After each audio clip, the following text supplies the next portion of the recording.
Hello, welcome back to the channel. I hope you're all well, and we are in store for an exciting day of Warhammer for round 2 of Forgotten North. This is day 2. Round 4. Well, game 4. I was just getting there, Dave. Damn it. So round 2. Yeah, I know, yeah. Well, we've got a fun one for everyone today. We have Nomadic War, which is all converted Spiders army. The Bone Grider is a Ragnarok. It's really, really cool going into Warriors of Chaos. We've got some proper Warhammer for everyone. Everybody asked yesterday for real Warhammer, so we are bringing real Warhammer today. How are you all doing? Good morning, mate. You all right? Oh, evening in New Zealand. Cheers for coming along. Hopefully you enjoyed the stream. So Amy's army is absolutely stunning. They have literally just started, so we're going to go through the lists in a second. But the Nomadic War up the top, and with the Warriors of Chaos down the bottom left. The Nomadic War got the first turn. Oh, while Charlie has just turned up. Unfortunately, pulled out of this event. I think it could have potentially been Charlie's event, actually. If I think Charlie would have won it if he was playing. It's a very, very nasty list. It's one of those ones where the first day you just get an unassailable lead, which would have happened today. Like it's a 3-20-0 list, really. So,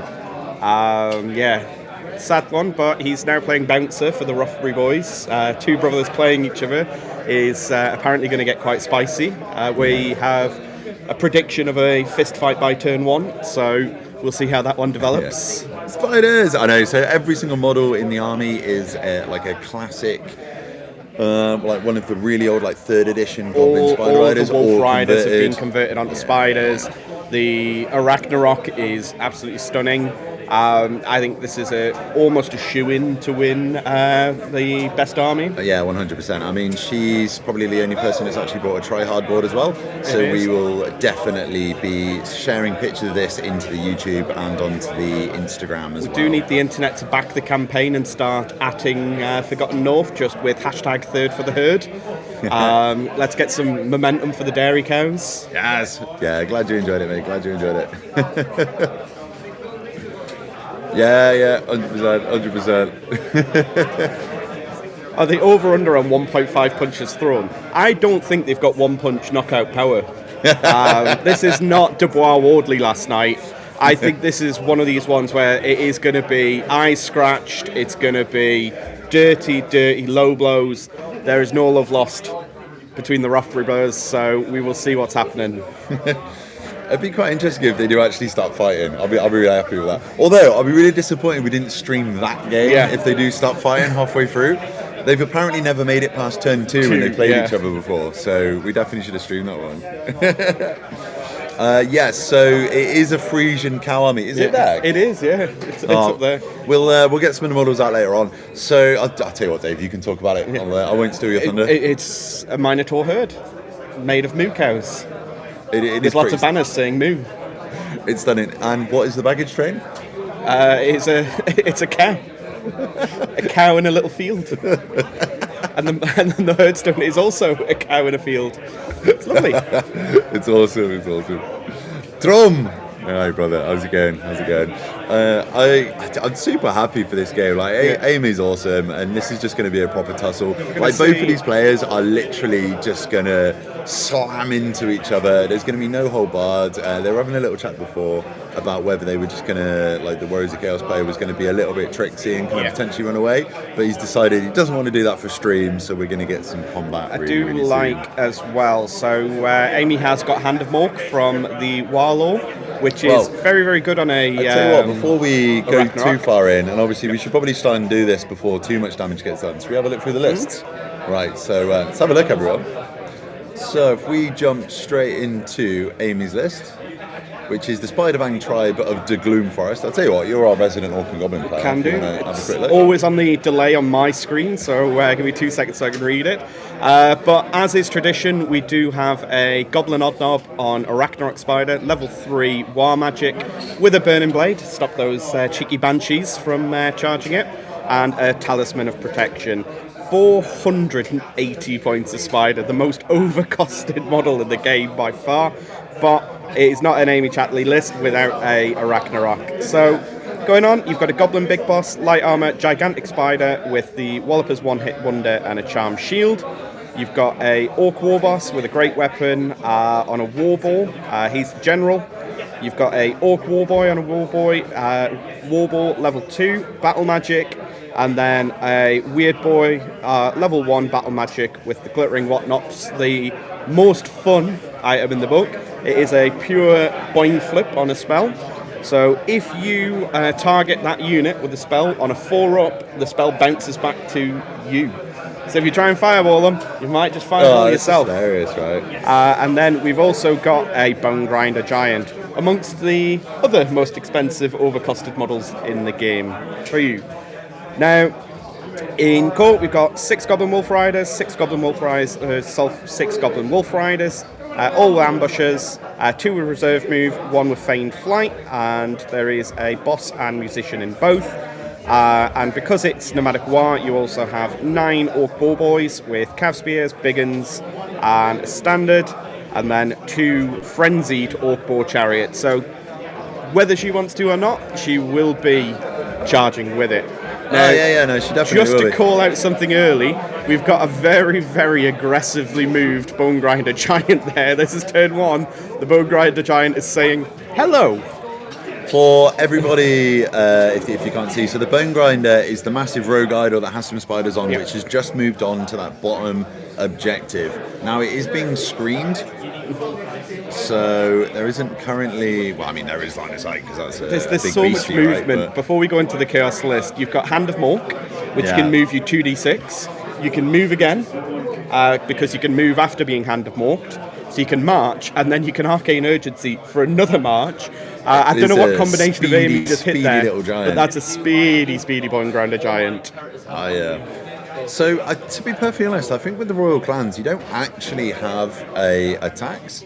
Like, don't get me wrong, like, it's really annoying to try and get stuff up to 500 points. Like, you do have to take 2 units, annoyingly. Like, nothing really works for just straight 500. But the Longbeards are probably one of the best non-shooting core units in the game outside of Undead, so that's still really good. Like, I think if we get like an infantry buff going forward, I don't think you'll be thinking of them as attacks. You'll want to take the Longbeards anyway. Like, they're really, really good. Right, I'm just going to sort out the orcs, the chaos list. Give me 2 seconds. It's all right. I'm getting pro at this now. It's happening. It's so slick. It is. I've picked the wrong one. It's so slick. This is the competency you get when you don't pay for it. Yeah, I know, yeah. Right, and we are in. Nice. It's, right, there we go. Right, so in his Chaos Army, this is the Rot Spawned, which is interesting because he actually has a Slanesh spawn. So we have a Chaos Lord with Flail, full plate armor, shield, Mark of Chaos, and Mark of Nurgle. Well, we all know what Nurgle does. Chaos Dragon and Favour of the Gods. Favour of the Gods is basically there to be able to re-roll to make sure he doesn't get stupid. Chaos Sorcerer, level 3, on foot, Favour of the Gods, Scroll of Disruption and Demonology, going to be buffing himself up and then charging in, trying to do as much damage as possible. The only problem with the Chaos Lord, like, with the Sorcerer Lord, is I do still prefer these on dragons, to be perfectly honest. Maybe it's the T5 that's the problem for them on a Chaos Dragon, I think. Yeah, they've got up to T6 then maybe. Yeah, potentially. Then we have an Exalted Sorcerer, level 2, on foot, Favour of the Gods, battle magic, so he's going to be zapping around and trying to go as speedy as possible. And these 2 characters are going to be in the bunker. So this is 18 Chaos Warriors with Mark of Zeech, Champion, Standard Bearer of the Icon of Darkness, and then it's 10 Forsaken. That is quite a chunky unit, Forsaken. I do like the Forsaken. Then you've got a 6 unit of Marauder Horsemen, which have got ambushes, going to be zipping around the board with a natural fortitude as well. We like this, it's good fun. And then a Dragon Ogre with Howard, and a Chaos Chariot with Micro Chaos Undivided, just keeping it slightly cheap, and then 2 gigantic spawns, one with the Mark of Nurgle and one with the Mark of Slanesh. Not sure why the army's called the Rot Spawn, considering we've got some Zeech, we've got some Slanesh, but it's a nice little fun list. It's quite a classic Warhammer fantasy list, rather than something that's kind of dominating tables in Warhammer the Old World, but I like it. I mean, it's very much the case that Chaos Lord is going to have to do a lot of work. The Orc and Goblin list is very nippy, slippy, hard to catch. Yeah. So it's going to take some effort to catch anything, but the dragon's going to be the thing. And if you can get a charge off and sort of start picking on the... Super fun list. But both of these are pretty fun, pretty old Warhammer. It's what we like. The demons did actually beat the vampires yesterday. Which Andy Tunnedane, the legend of the game, absolutely smashing it. Refuses to accept that he's a filthy player. But I know. It's a shame he's not properly in the tournament. Yeah. So he is actually the ringer for the event, but then he's just coming in and smashing everyone. Yeah. Greetings, mate. Thank you for coming along. Hopefully you enjoy the show. For those of you who are just joining in, we have got a really fun nomadic war list, which is a fully converted spider army. So everything is spiders, even though it is just basically wolf riders. It speaks to the level of power gaming that Amy will go to win games at an event. Bringing a full spider army into a poor dark elf player who has arachnophobia in game one is just... it shows you the length some people will go. Instant 20-0, that's what I heard. Good morning, mate. I hope you're well. How is everybody in the chat doing? Who do you think is going to win? Do you think it's going to be the Warriors of Chaos, or do you think it is going to be the Nomadic War, which are all spiders? For everybody that's just tuned in, the Nomadic War is at the top right-hand corner. Although they've been super speedy, got some spells off, and now they're also in the middle bottom of the board. But on the left-hand bottom of the board, we have Warriors of Chaos. Oh, we're just getting a slight rules query on what would potentially happen. So they're just working out now what would happen in the case of a failed charge, because a failed charge would bring it within an inch of another model. So they are just asking about would they be allowed to finish the charge within an inch of that model, or would they have to stop an inch beforehand? So just trying to work out what's going on at the moment. Well, if Dave wins, then the Orcs and Goblins win, which means Amy wins. Amy's great. This army is definitely, I would say, 100% going to win the best painted army. I will be putting pictures of all of the armies that are getting put in for that on the YouTube and on the Instagram as well. Amy's got a really nice try-hard board as well, with like a little letter that she's like soaked in whiskey, so it smells like whiskey and stuff as well, which is great. She's also the captain of Team Scotland as well. It's really cool. So how did the discussion go? Oh, nice and easy. It was just about being an inch away from each other. So it was a fled charge. Obviously, it's successful for the Dragon Ogre, but it would leave it within an inch of the Bone Grinder. So you just had to shimmy the model to get that full inch. Little shimmy. So for everybody out there, that is the 1 inch rule if you haven't played that much Warhammer the Old World. But there are a couple of cases where you just ignore this. So one of them would be if the unit's in combat, then you just ignore that. And then also Fanatics if they're units. Yeah. Well, you don't for Fanatics, ironically, because Fanatics specifically say you can be within an inch of them. Which is stupid. It's fine. Stupid. Just walk through them, have a good time. No, stupid. Disagree. But this is two casters who've got intricate knowledge of the 1 inch rule in both gaming and in real life, so nice and easy one for us to fix there. So just start a gaming club called the 1 Inch Warriors. Which apparently was the gaming club at school in Sunderland, apparently. Yeah, no, that's true. We always win. Winning at life as well. That's always good. So there wasn't a charge, however, Goblins ran away. Some would say a reasonable decision to run away from a Dragon Ogre. So we are just in the movement phase for Warriors of Chaos. He is jostling a little bit for position. So these were made specifically for me by one of my friends, copying some that we use for Age of Sigmar. So if I can convince him to try and go into mass marketing, then I'll let you know. But at the moment, they were just a one-off present, unfortunately, just so I could do this so people could see on the streams. Just because we thought that streaming would be a little bit difficult when you don't know when they're scoring, whereas this is a lot more obvious for everybody watching. And if you all want one, send a message to Richie to remind him every 5 minutes, preferably. Yeah. Just really let him know. Yeah. If there's a demand, I'm sure there's someone out there that will make them if we can prove the demand. So because these are pretty good. So the design for these is like an old Age of Sigmar one that he basically just took a picture of and then scaled up. Yeah. So.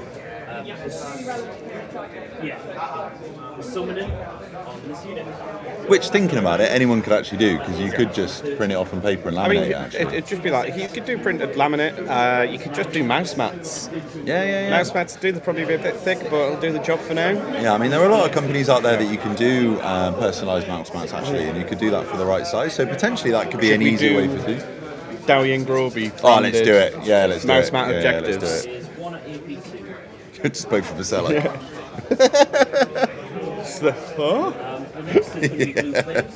Me rolling loads of ones. What is scoring in a list? I'm Richard. Oh. I don't like scoring. This game so far has got too much scoring in it for me. Too much secondary. There's not enough smash. It's ironic the man who fails every charge he tries to make to talk about smash. Well, the fact I fail every 4-inch charge is the worst one as well. It's quite a funny one. That's because you do it in terrain. I'm going to slap your hand every bloody time. Just stop it. I can make it. No, you can't. Right, we'll try and make that. We'll try and make that reality. So for this mission is strategic location 2 and baggage train. So there is a and a special feature in the centre of the board as well. So nothing too crazy in this one. There is no progressive domination like there was in the one yesterday as well. But there's still quite a lot of points on the board. We have a few moments coming as well, because I feel like there is potentially going to be a terror check on that block of Chaos Warriors. Very, very failable terror check as well. So it'll be interesting to see how that goes, but things just position at the moment. For anybody who doesn't play Warriors of Chaos, one of the inherent weaknesses of Warriors is the fact that their leadership is actually quite bad. I mean, there'll be leadership 9, potentially 10 if the general rolls well on his Gaze of the Gods, but as soon as that dragon disappears, leadership 8 on a Chaos Warrior feels very low to me. Especially when you're getting spammed by terror checks. Yeah. It's the fact that you can get the Marauder tribe. So an interesting one, the Warriors of Chaos unit that is there has managed to get magic resist, which was not what it wanted. Yeah. It wanted unbreakable. There's a it's the Forsaken as well, so there's a spider coming in, there's no champion. If he rolls poison, he could be good. Yeah. But the Forsaken are corn, so he has hatred. He is... actually, I think he's the same weapon skill, so 4s and 6s, 4s and 5s. But there's a lot of attacks coming back from the spider, so it'll be interesting to see. And a deck of the Old World tournament scene. Who's who, though? This is the problem. I don't feel like either of us have got enough forehead. Well, I don't know. There's a battle of the foreheads going on. You're trying to sort of show yours off. I'm obscuring mine with a bit of a Superman curl at the moment. I'm definitely showing I've not sort of sorted the hair out yet, but it's more the deck and deck of Old World casting. Is that Deck and Decker? Yeah. Oh, it's just now a power drill. It's the new Deck and Decker power drills. Yeah, no, it is definitely the weakness. That is the problem with the Tzeentch casting bunker as well. So, like, the massive unit, when you're going to be casting out loads of spells, like, it's really weak leadership. Like, it's only leadership 8. And if you're playing into something that's got multiple terror causes, they're just going to smash you around. It's the BSB not giving you a reroll against terror is pivotal. It's one of the things I'd potentially like to see. I personally dragons are in a bit of a spot that I don't want to see it unless dragons are buffed again. Yeah. I mean, I would quite like to see a change for BSB, which is the Battle Standard Bearer for everyone that doesn't understand the acronym. I think just a change to reroll all leadership tests, like the Undead one, would make that better. I would go the opposite. I would take it away from everything and make dice matter. Old World's a small dice game, and I don't want to see a proliferation of hatred or rerolls in general. Like, you should be paying 30-40 points just to reroll one spell in a turn, whereas rerolling all leadership checks just makes it much more straightforward to be really greedy and take wizarding hats and everything like that. I think there should be risk in list building, so taking away from everybody would be a pretty fair way to balance the undead as well. Yeah, I know. I don't think we. I don't think either of us could be described as Mega Mind at any time. No. Minor Mind, maybe. Yeah, maybe. Right. So we are shifting into what appears to be Orcs and Goblins. Yeah, she's going in. There's charge.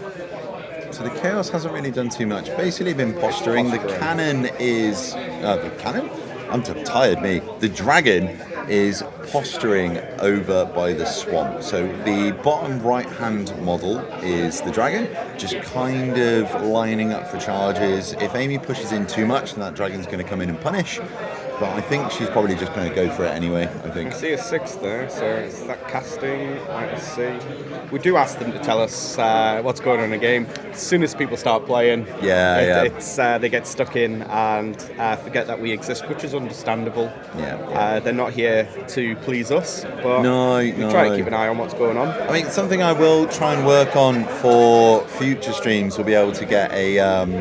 like an audio system for the players that we can kind of duck in and out of and stuff, but I'm currently trying to reclaim the hold, so I do not have enough money to buy that, unfortunately, at the moment. So hopefully in the future that'll come. Nothing. Yeah, I know, right? But hopefully in the future we'll be able to do that for your viewing pleasure, so you can actually hear what the players are doing. Although, to be fair, some of the players there you don't want to listen to playing, like Mop. Oh God, give him a microphone and you'll lose your channel. Yeah, I know. So interestingly, on table 1 at this tournament, we have Mop playing against Pash. So King Pash from his YouTube channel, Pashhammer, is playing into Team England's Mop, which is probably going to be an absolutely awful game, and they're going to hate each other by the end of that. Cafe on cafe. If that gets to turn 3, I will be impressed. There is 8 Shugungans on that board. There's a lot of shug, a lot of cannon, a lot of nonsense going on there. I mean, no one wants to see that, right? No. People say they want to, and they'll quickly realise that they didn't. Yeah. It was quite funny. We had loads of undead players asking to be on stream yesterday, and we're just like, no. We learned from last time, the Masters, where both Charlie and Keith promised that they were going for the win. They were going to win or lose the tournament, and then they postured for 6 turns. And Keith ran away for the entire game. Yeah, I know. Disgrace.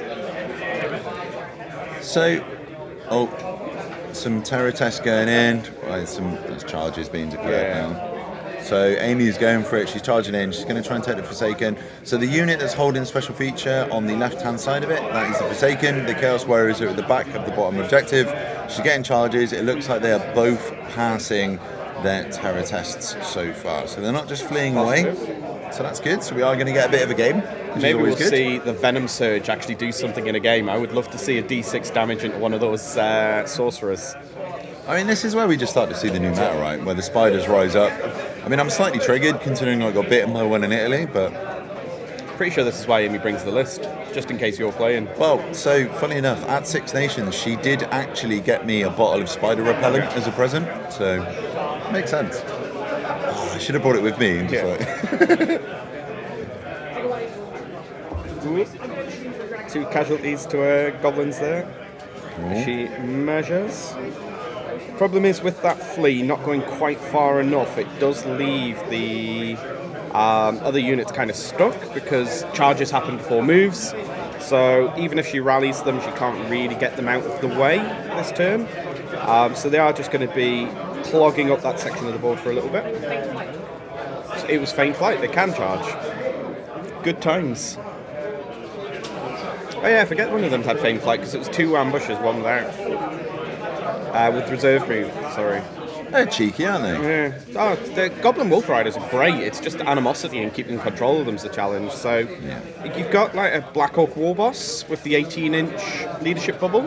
They're really, really good. Reserve move is one of the best rules in the game.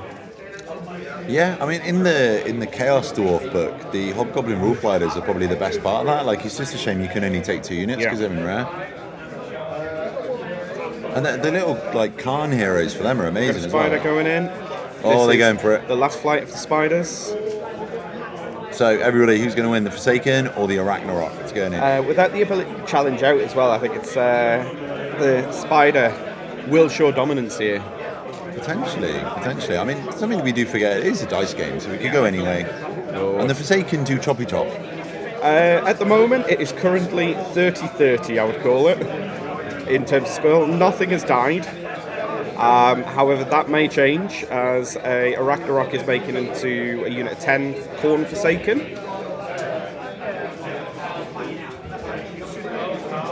I don't know if the Bone Grinder's in range for the charge or if she's going for it. Yeah, no, they're definitely in range. I mean, that's probably only about 9 inches away, I think. She's going for it. That is a 3. Oh, is that a failed charge on the I think Bone it Grinder? might be a failed charge. It's unfortunate. I feel like there's a Chaos Dragon looking at that, licking its chops now. Do you know what? I think we need to hire a third person to sit at the end of the table and shout over to us what's happening. Well, we had Moth or Charlie. He's currently playing bouncer to do it. Yeah, well, he's stopping the fight, right? So it is a failed charge. Unfortunately, with the Bone Grinder. Just shimmies forward a little 2 inches. A measurement that is way too large for us to comprehend, but... Only stand multiples of 1. Yeah. How big's a football field? I don't know, about 30,001 inches, mate. Right, so...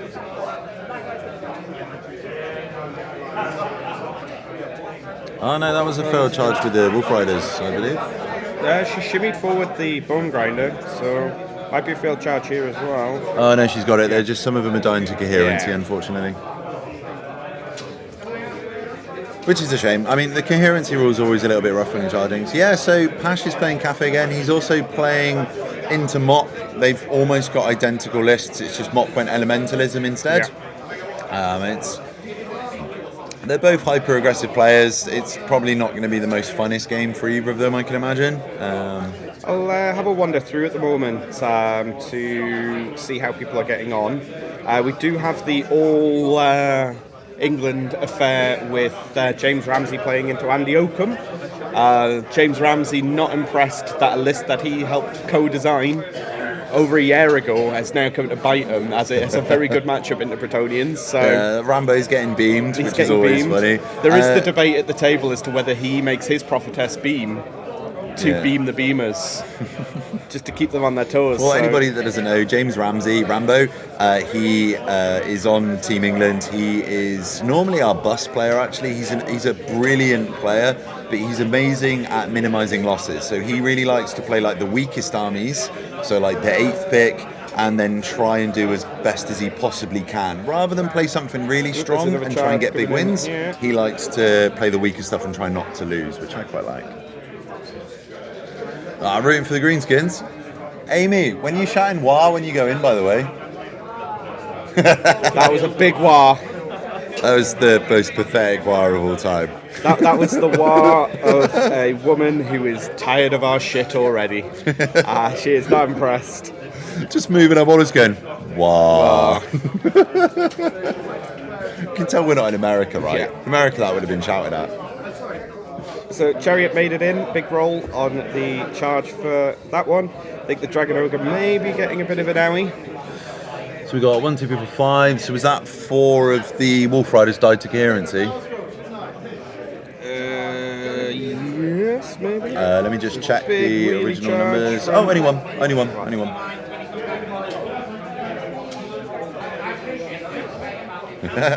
Up the wires.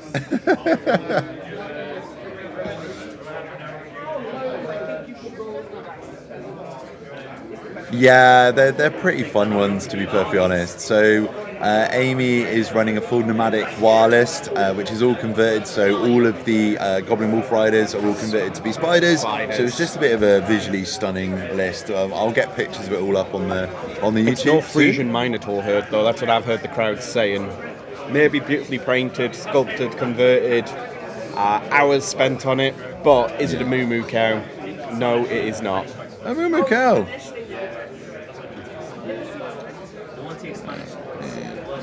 So, a lot of charges being made.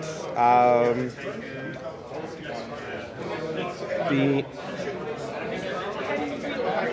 interesting to see where we go from here. Just the Bone Grinder filling the charge does make it a bit of a game now, because I feel if that connected, it is just going to be the Chaos Dragon left on the board to chase things down. There is a Chariot pushing around towards the baggage train. So we are... cautiously optimistic that some combat's going to happen soon. It's coming. Yeah, no, I do agree. Actually, this is my favourite thing about 40k events. Like, the orc players know how to walk. Why would you want orc when you can goblin, mate? That's all I'm saying. Too cultured to war. Yeah. Ah, nice. Well done. Well done. It's always when you can actually start like remembering stuff that's really important. It's like it's quite. It's when everything starts to kind of get into place. Then, right? Yeah. Oh, she's getting some shots in. Getting some PPs. Right. So some of the Wolf Riders are now shooting into the chariot.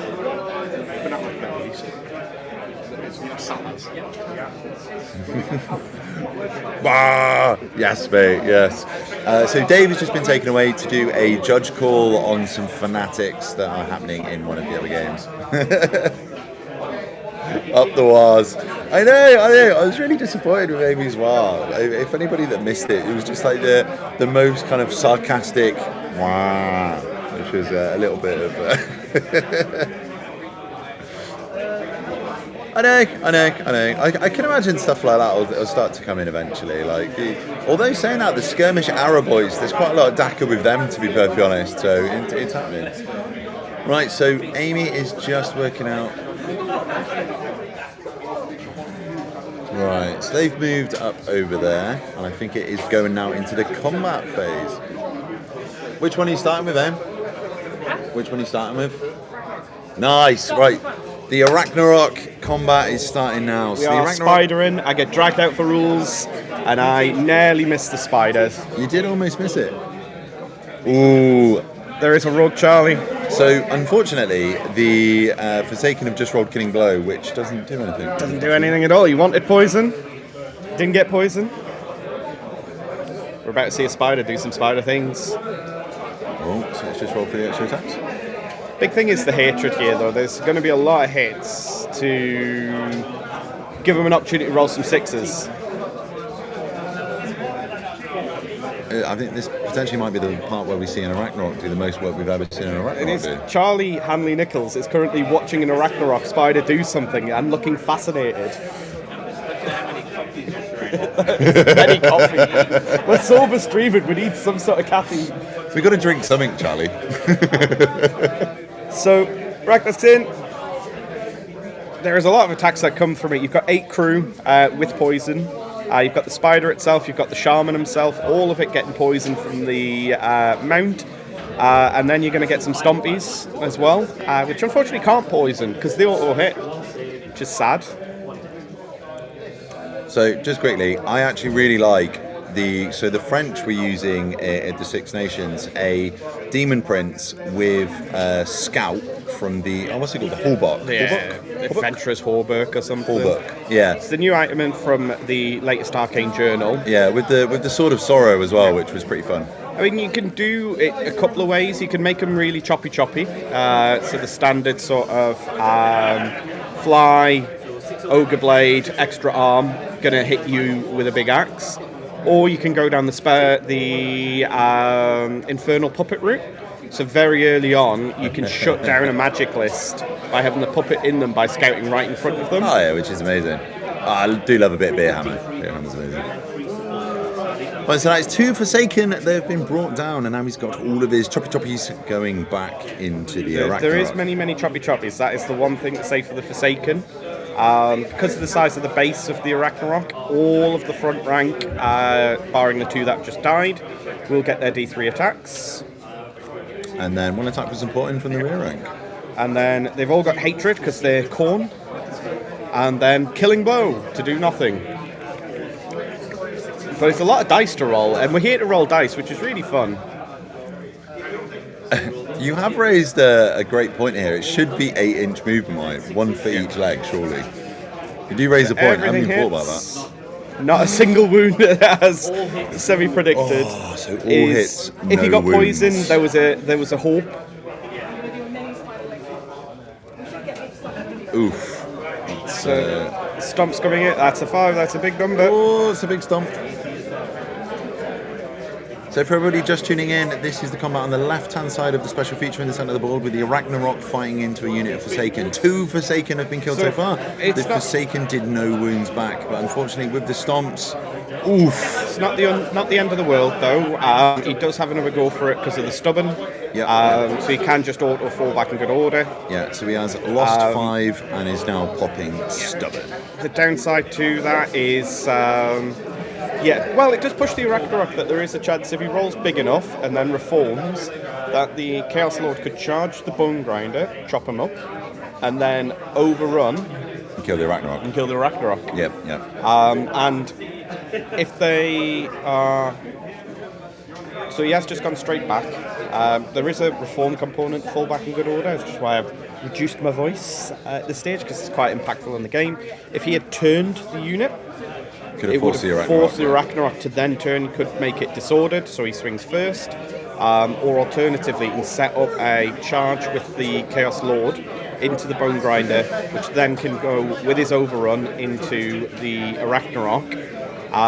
If the Forsaken are still there, which they should have been because it's his turn next, he can declare the Bone Grinder combat first, kill it, and then overrun into the Ragnarok and get a double combat out of the Chaos Lord, effectively picking up 800 points of models in a turn and just completely swinging the game. I think one of the biggest bits of advice we can give for like new players or people that are trying to up their game is when you're reforming or you are full back in good order, which gives you a little bit of a reform, think about where you want the opponent to be facing, where you want the opponent to be overrunning, because when you do a full back in good order, you do control which angle the opponent goes after that. If they manage to kill a unit and overrun, well, you can control the direction that they go in.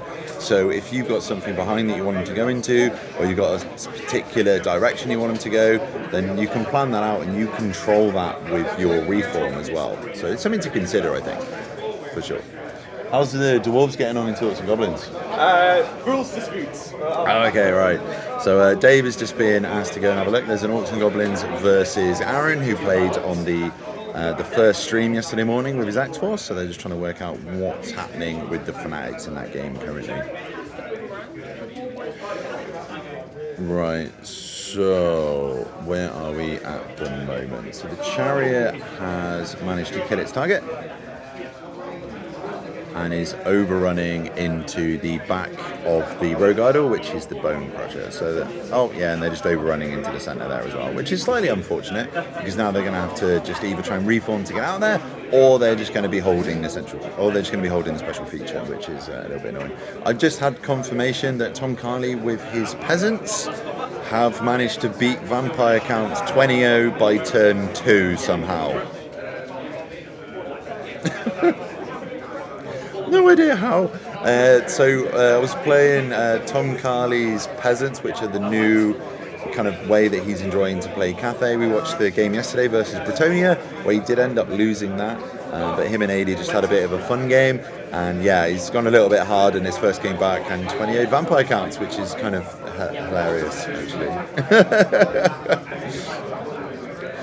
Right, so everybody who's new into this stream, this is Nomadic War, which is a full spider army, which is clashing into some Warriors of Chaos. But this is Warriors of Chaos using actual warriors. There is only one dragon, and there is two gigantic spawns, and a bone grinder, and an Ragnarok on this field. So this is a bit more Warhammer fantasy than Old World. That's something that we've been trying to show off this weekend for sure. We did have a bit of Linehammer on the first game of the weekend, but we're trying to just show some fun ones.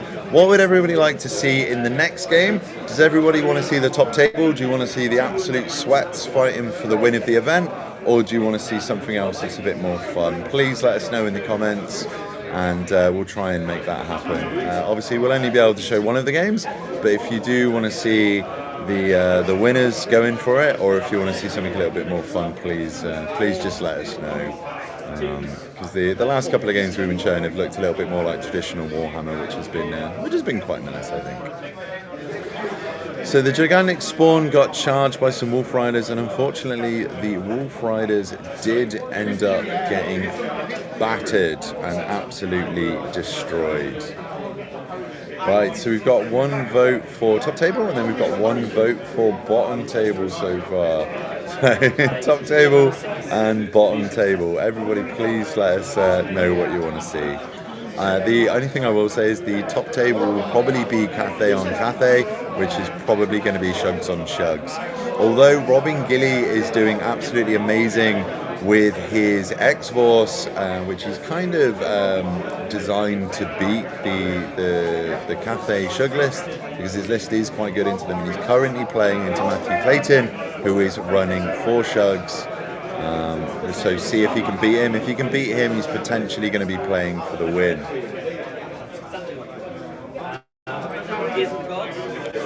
Yeah, I mean, it really depends. Like, if it's like a Tomb King or a Vampire, they just kind of just walk towards each other, right?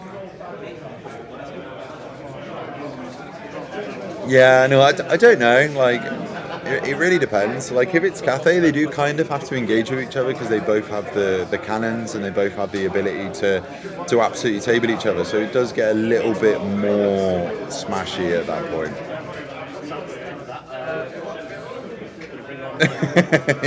Yeah. Yeah, no, I know.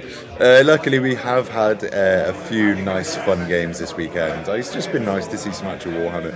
Kind of weird, actually. It kind of feels like we've just been streaming like a 7th edition event, which has been nice. It's. I was saying this yesterday on the stream that a lot of the armies at this event, a lot of even like the top players have decided to pick up more kind of like weird, wacky, kind of fun lists for this event. Like, I don't know if there was a memo that went out that I kind of missed, but there's a lot less of the people here with try-hard lists, and everyone's just trying to do kind of slightly different stuff. I think potentially the mid of the edition boredom has started to kind of creep in, and people just want to try some different stuff. Yeah, so pretty much. I've tried not to talk about it too much, just in case I kind of jinx myself, because obviously it can kind of fall through at any point. But we are in the process of reclaiming a hold. So I'm in the process of buying somewhere for a new studio. So new house, new studio. We'll hopefully be in there soon. So fingers crossed. Anyway, I am having to be a little bit of a break from YouTube after this live stream, unfortunately, just while we're getting everything sorted. So I've started dismantling my studio now, so I probably won't have time to do any videos for a little bit until we're all set up in the new place, but then I'll be jumping back in and hopefully have enough room for potentially even battle reports as well, which would be really, really good.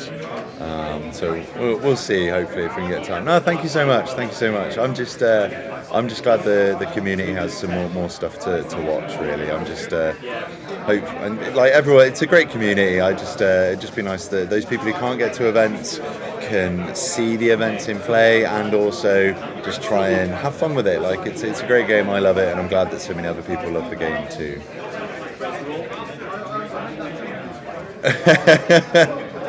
No, it's not. Like, loads of people have just been having fun. Like, loads of people got like pretty drunk yesterday as well. It's really weird. Like, it is a super sweaty competitive event, but everyone's just decided to go a little bit more chill with the lists. Like, it's still playing like pretty sweaty, but everyone's pretty chill. Like, it was Alex from Team England's birthday yesterday, so he had quite a few drinks yesterday. So he had a good time.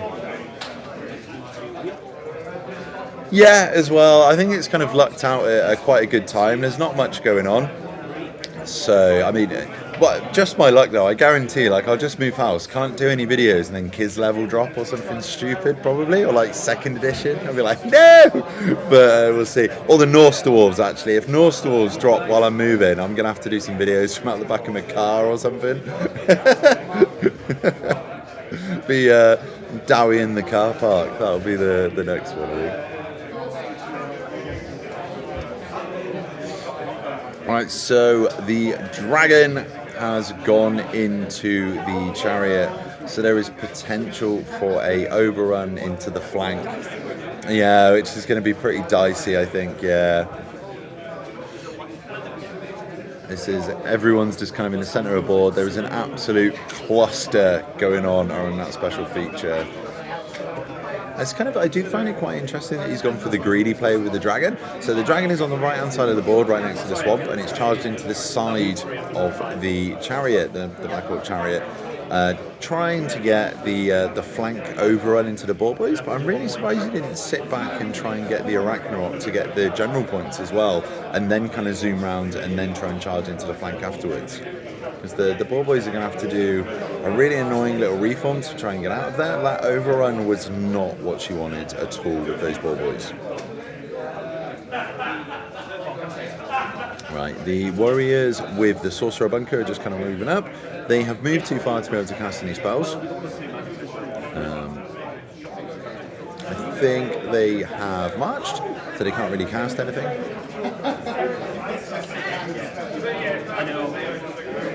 I think this entire game is going to be decided very soon in the next turn, actually.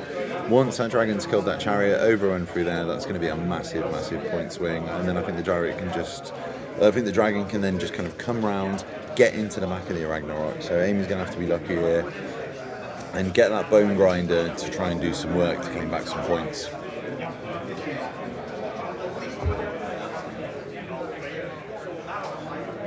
Right, so the chariot is, I believe, going for the baggage train. Oh, no, he's spinning back round. He's going to try and go for a little bit of a gangbang on the two flanks of the ball boys. So I think he's going to go for a chariot into the top hand flank and then the dragon into the bottom. So it's potentially a bit of a bad day. What was he going for? Yeah, no, he is, yeah. Oh, horrendous. It's potentially bad news. Aim's going to have to try and get out of this one.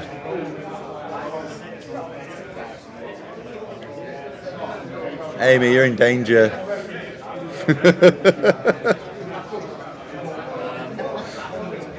There's yeah, I know, yeah. Completely out for blood. This is not good. This is not good. I think failing the leadership test and overrunning into the special feature was just not what she needed. Like, even if she reforms, it's just not going to be good. That's me after all these coffees, that's the problem.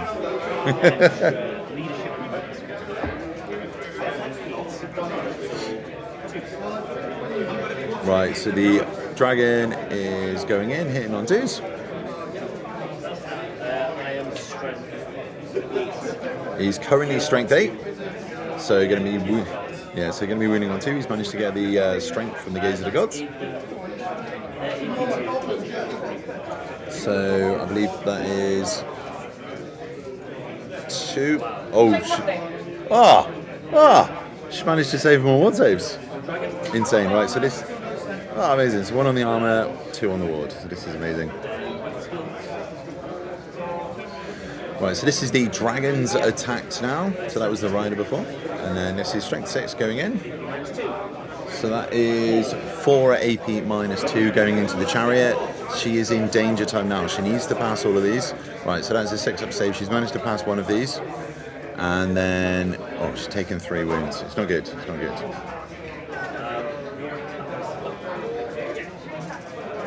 Right, so the chariot is going to attack back into the dragon now. So this is going to be 3 attacks from the crew. So hitting on 5s, unfortunately all of them are miss. And then 2 attacks back. That is a complete fail. The stomps are going to go into the chariot now. Oh, did he get 6? So 6 stomps from the dragon. It's good. So 6 wounds into the chariot as well. I feel like it's all going to kind of come crumbling down around Amy now. Failing the leadership test to stop an overrun from the ball boys, like giving her flank to that dragon. Just unlucky. Very terrible. It's so bad for her. So bad. So we haven't seen any Wood Elves on stream yet, unfortunately. We've just been in to do a little bit more kind of like rank and flanky stuff. And plus a few of the elves have been playing into some of the not great. Right, so the dragon only got 5 inches, so it's actually not managed to get into the ball boys. They are safe for a turn. Yeah, she's actually safe. Sorry about that, I have returned. Right, so there's been some really funny stuff happening. Right, so basically, Amy failed a leadership test, overrun into the center of the special feature, so she got stuck there, exposing her flank to the dragon, which just killed a chariot. So an overrun from the dragon into the side of the ball boys, and then he's positioned the chariot to come down into the other flank. But the dragon only got a 5-inch overrun, didn't manage to get it. Nice. We've got rules inquiries going everywhere at this point. I've been dragged away for one question, which had to go into the rule book. I was right again. Scott disagreed, I was right. So I got dragged away, but we are back, and I will catch up in a moment. So they are just normal chariots, but they have war paint. And frenzy. And frenzy, Spicy chariots. There are lots of wood elves at Six Nations? Not a one. No, there was. Yes, the Wales. Wales took a wood elves. The only problem with the Welsh wood elves list is he actually brought the wrong list with him, and then couldn't run the list that he wanted to run, which was the problem. He's a great guy though, like really, really cool player. Really, really like him. He's from Wrexham, really nice guy. But unfortunately, he brought the wrong models. What was one model, wasn't it? There was a loadout on a character on a hawk, and it was meant to be a stag. But I think everyone was all right and just let him play that anyway. You just said it's a staggy hawk. I think everyone just let him play that anyway. Proxy it, you're fine. So the Orc and Goblins into Dwarfs. Aaron is having more fun with Fanatics. There were a few rulings needed in that game, but Aaron loves Fanatics. What was the rulings question? If a Fanatic is hitting a war machine, do they hit the crew or the war machine itself? Ironically, in old world fashion, the rule is not where you want it to be. So in that situation, there's nothing. I've always thought they are resolved as a shooting attack, so they always hit the war machine, similar to 8th edition. But that's not actually in the rule book. That they're resolved. They're just resolved as hits, which then makes other things need looking at, which I've got a lot to think about tonight. But it's actually in the war machine rules that you only hit the crew in combat. So they hit the war machine. That's resolved. Probably a little bit late because I think Aaron has lost a cannon to a Fanatic there. But is he winning that game, or is he also Goblins winning? Still a lot of manglers. Oh, okay. There's a lot of manglers coming to mangle. I did say this to him previously. I was like, if you don't kill the manglers straight away, you need to deploy mines away. Which he didn't, to be fair. He is currently getting flanked by the mangle.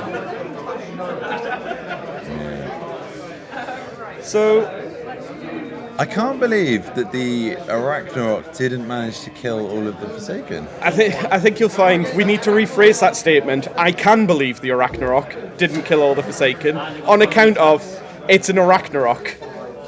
The most overcosted model in the game failed to achieve. It's a lovely model, but it's an Arachnarok. There is always the Spider Dream. The Spider Dream can very quickly turn into a nightmare. Shoot and scoot is definitely the way forward. Who else shoot and scoot? Do our place for Hells of Darkness charity and team events. I think if you can stay away from chariots, then I think... stay away from chariots. Stay away from cannons. I think you're fine. They are quite good. I think we had a couple of people trying to work on some and try and brainstorm. I think there just needs to be a couple of little core changes in the rules, like for a lot of the armies. It's the marks thing that kills Heralds of Darkness. Because you've got to replicate marks between characters and units, it becomes really, really clunky to build that list. And I can see what they're going for, but it's just clunky. The Herald chariots are good. Yeah. But there's a lot of things out there in the game that are good, so it's hard to put yourself above that parapet. Yeah, no, for sure. Yeah, no, this was something I was considering, so I did want to put some mics on them and then run them through a Discord call and then listen to an area and stuff, but we just couldn't get it to work. If there's a tech genius out there that can come and help me and set this up, then that would be really appreciated. It's similar to miking up the players themselves. I'm aware Close Order does that, but yeah. He's also typically playing in the game. We know some of the people in this room. Wouldn't trust them with Richie's YouTube channel. No. Mop is not allowed a microphone in any situation. No. Because he loves the attention and he will say things to get that attention. He's a little bit of a silly goose at times. Yeah, this is true. I mean, the Ragnarok needs to be 100 points and have 9 attacks, and that'll still probably not be good enough. Whoa, you're lucky that Amy didn't catch you then, mate. Fine. Amy Dissing it. knows. Amy brings an Ragnarok for the love of the game, not for love of winning. I know. So it's going really well. It's a nice, fun event so far. We've got a really cool couple of games on today. It's a great event. Everyone's really excited. Some proper Warhammer going on, and Cathay games. Yeah. In expected fashion, both Pash and Mop's game, and James Ramsey are they both and Andy miserable? Orcombe are both on turn 1 still. I bet they're all miserable as well. We've seen some very negative deployment from the Bretonians. Is there really negative in the Cathay game as well? No, they're both going for it, but I feel like Pash has not had the luck of the draw at the moment from what was said. I couldn't really pick anything because it is just a bunch of shugs on the board and I have no idea whose is whose. Even though Mops are rats, you're still thinking that's just a lot of the same stuff on the board. So Yeah, well, they're basically mirror copies of each other's lists, it is right? genuinely a game where we want both players to lose. Nobody wants Mop or Pash to win it because Just we'll 0-20 hear about themselves. it. Yeah. And as for drinking, we're actually doing a sober cast.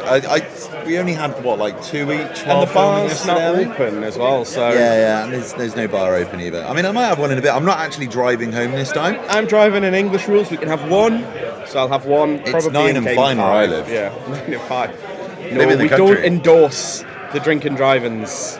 I meant 9 dice. Yeah. That's what I meant. Really, So we've got a stone in the great battle on the table here. We've now got 2 of the most overcosted units in the game. Try to deal with a single unit of Forsaken. Let's see if they can both do it this time. Stunning models, Amy. Beautiful models, but So, the demons managed to beat a sweaty vampire counts list yesterday. So, demons OP, is this the new meta? no, that's just the Andy Tunnerdane meta. Andy, the real purveyor of filth in this room. You'll call everybody else out for being meta-chasing grognards, but he's the worst of it. Yeah, I He think shoots his cannons 360. Yeah, I know. I think the problem is as well, it's like you kind of forget about these people that only play that army, Yeah. have only ever played that army, Yeah. and then just smash you with that one thing they've always ever played. He just hits you a liquid luck, to be fair. Yeah.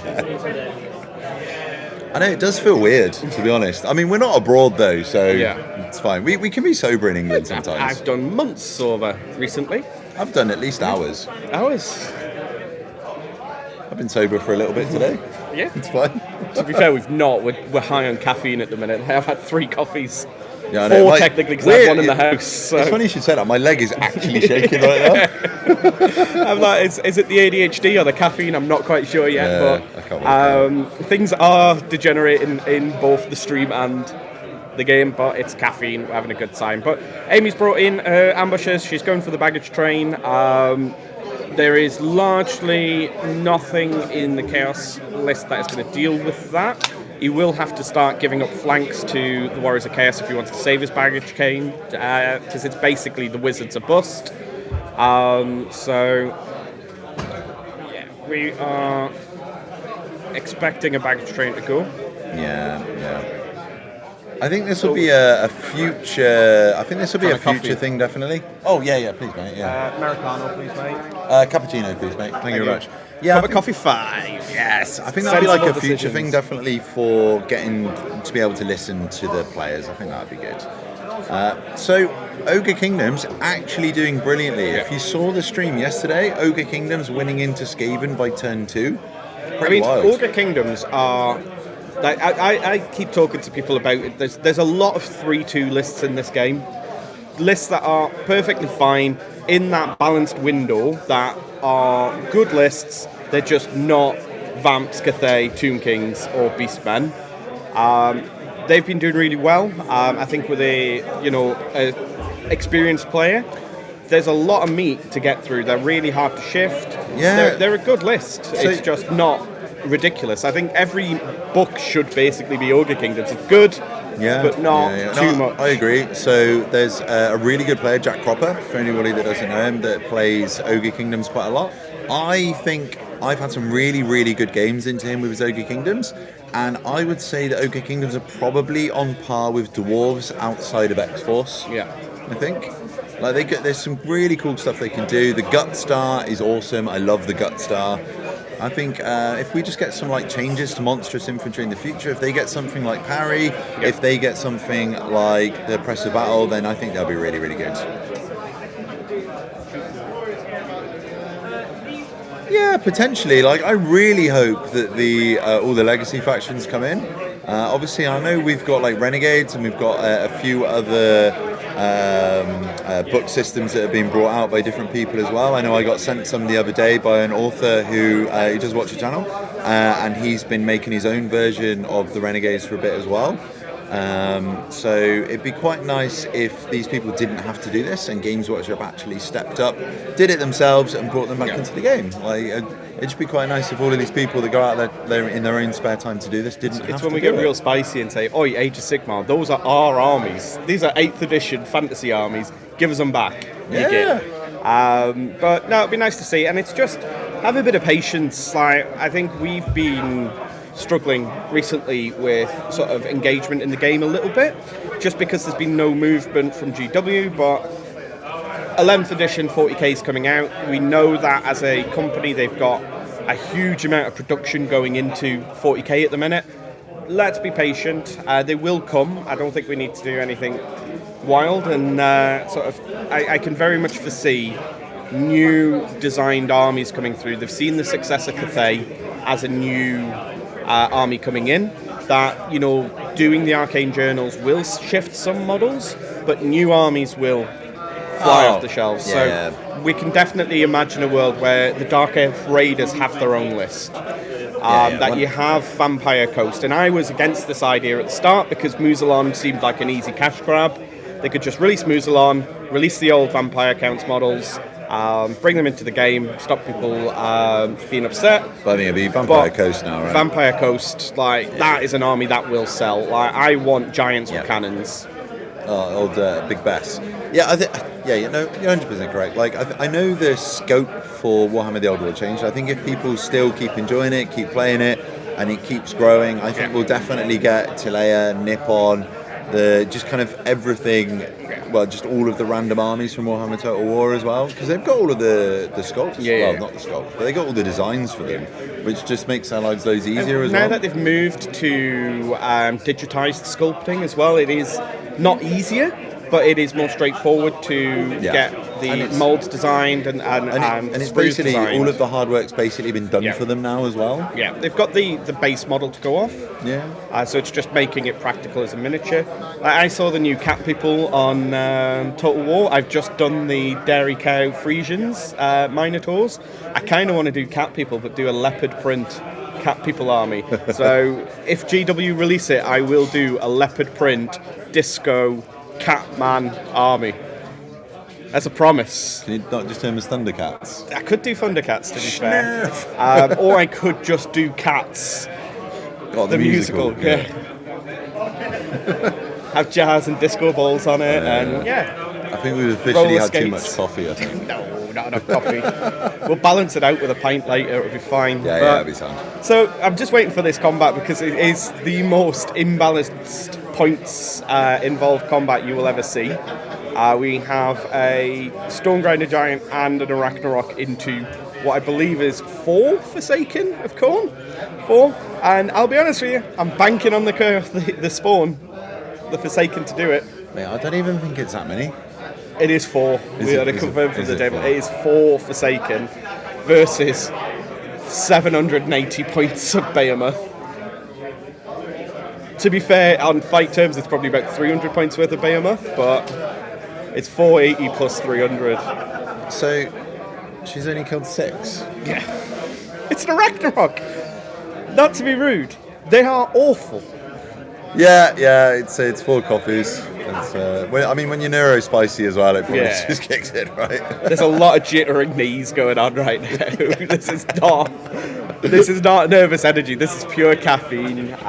This is what gets us through because I don't sleep particularly well when we're streaming like the night before because you get a bit excited about doing it. So yeah, we're relying on caffeine to get through today. We'll be tired ones at work tomorrow, but... Oh, you know what? Ingrim definitely would have a good time in the middle of that board. He'd be having a whale of a time. Pints are in the book. Yeah, no, we'll definitely get a pint in a bit. I think we're going to have some food and then we'll have a pint with the second game. A cheeky pint. Okay, I'm not driving, so I can have a couple actually, to be fair. I just can't get drunk. Well, I could get drunk. The fact that Alex is driving you on his birthday weekend is a peak level of shame for you. I know you drove him last time, but it doesn't matter. It's his birthday. I drove him to Scotland. It doesn't matter. It's his birthday. So twice as far. How many times do I have to say it doesn't matter? It's his birthday. He won a game on his birthday. He did. He's a happy boy. He could still win the event. Well, I don't know if he's going to win the event now, but he's going to podium, I think. So Alex, the coach for Team England, he's brought the double blobbing, which is by far the most fun and interactive army in the entire game. The first event he's played in Old World. He is in between games finding out what his list actually does. And Scott Reed will tell you the list isn't overpowered or busted, but Alex is going to probably podium his first tournament that he's playing into. I do not believe that is down to the player skill of Alex. Yeah. Well, no, it's not his first tournament. It's just his first tournament this year. Cheers, mate. Cheers, Tom. The fact that I beat him with Lizard Man. I heard you tabled some vampires. Turn 2. Miao Ying just walked into an necromancer. I'll tell you what, do you want to sit down and tell people about the game? Oh, what? Tom's going to have story time about how yeah, so basically Tom with his... I'm here, by the way. You can do, oh, no. Yeah. I don't smell that bad. You go first, mate, Dave. It's story time with Tom. So I heard the Cathay peasants did well into the vampires. Mate, they didn't even do anything. So, obviously Cathay cannons are a huge issue. And my opponent spent most of his turn 1 and 2 posturing to avoid the cannons, as, you are wont to do. Miao Ying was in dragon form and had a bead on his general, and he was manoeuvring, making sure, and he did, to be fair, make sure that guy was totally safe from cannons, but he was 11 inches away from Miao Ying. So just charged it, went in, and he was trying to bait me with a load of other stuff, like gave me mortis engines and banshees and stuff like that, to try and, bluff it, as it were. I didn't take the bait, killed his general turn 2, and unfortunately he had no ward save. He was not in a unit, he was on foot. Miao Ying got the extra attacks buff, so I didn't even get to stomps, and he just died, and the whole army just went boom. Savage. End of turn. Start of his 3, his whole army was gone. The whole thing. Through crumble test. So yeah, how to beat vampires, 6 attacks. That's all you need. That's it. That's all you need. So a dwarf king can do it. Obviously, you had plus D6 wounds. Just gotta get him in. Yeah, he can totally fly and stuff. Thor. We were speaking about him. We've just got to make Thor. We need the Thor hammer. Renner dwarfs. Renner dwarfs. Yes. Yes. It's happening. But no, it was just one of those. I think game 1 Sunday is very hard for a lot of people because we've been a bit leery on Saturday night, stayed up past our bedtime, and maybe we're not fully switched on. So it's actually my favourite game, weirdly. I'm a bit of a weird one. It's my favourite game of the weekend. Fair enough. Coming into it. Yeah, no, I'm a big fan of the game 2 on Saturday.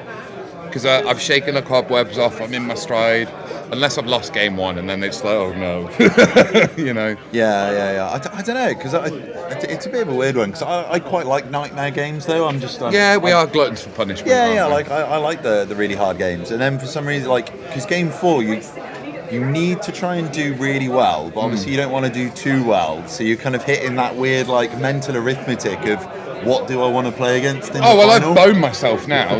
So I'm going to be going into quad shugs, mega dragons, and all of this stuff. So it's like I've maybe over-egged the omelette a little bit here, but we shall see. Yeah. I want to see the amount of magic missiles coming out of his list is slightly obscene, though. That's my one? Yeah. It's not that many. It's 2 wizards. It's more than my list. Well, you're playing dwarves. That's your fault. You made that choice. No, because it's what? Meow can take a max of 2. Yeah. And then the other wizard can have 2. That's it. It's just 4.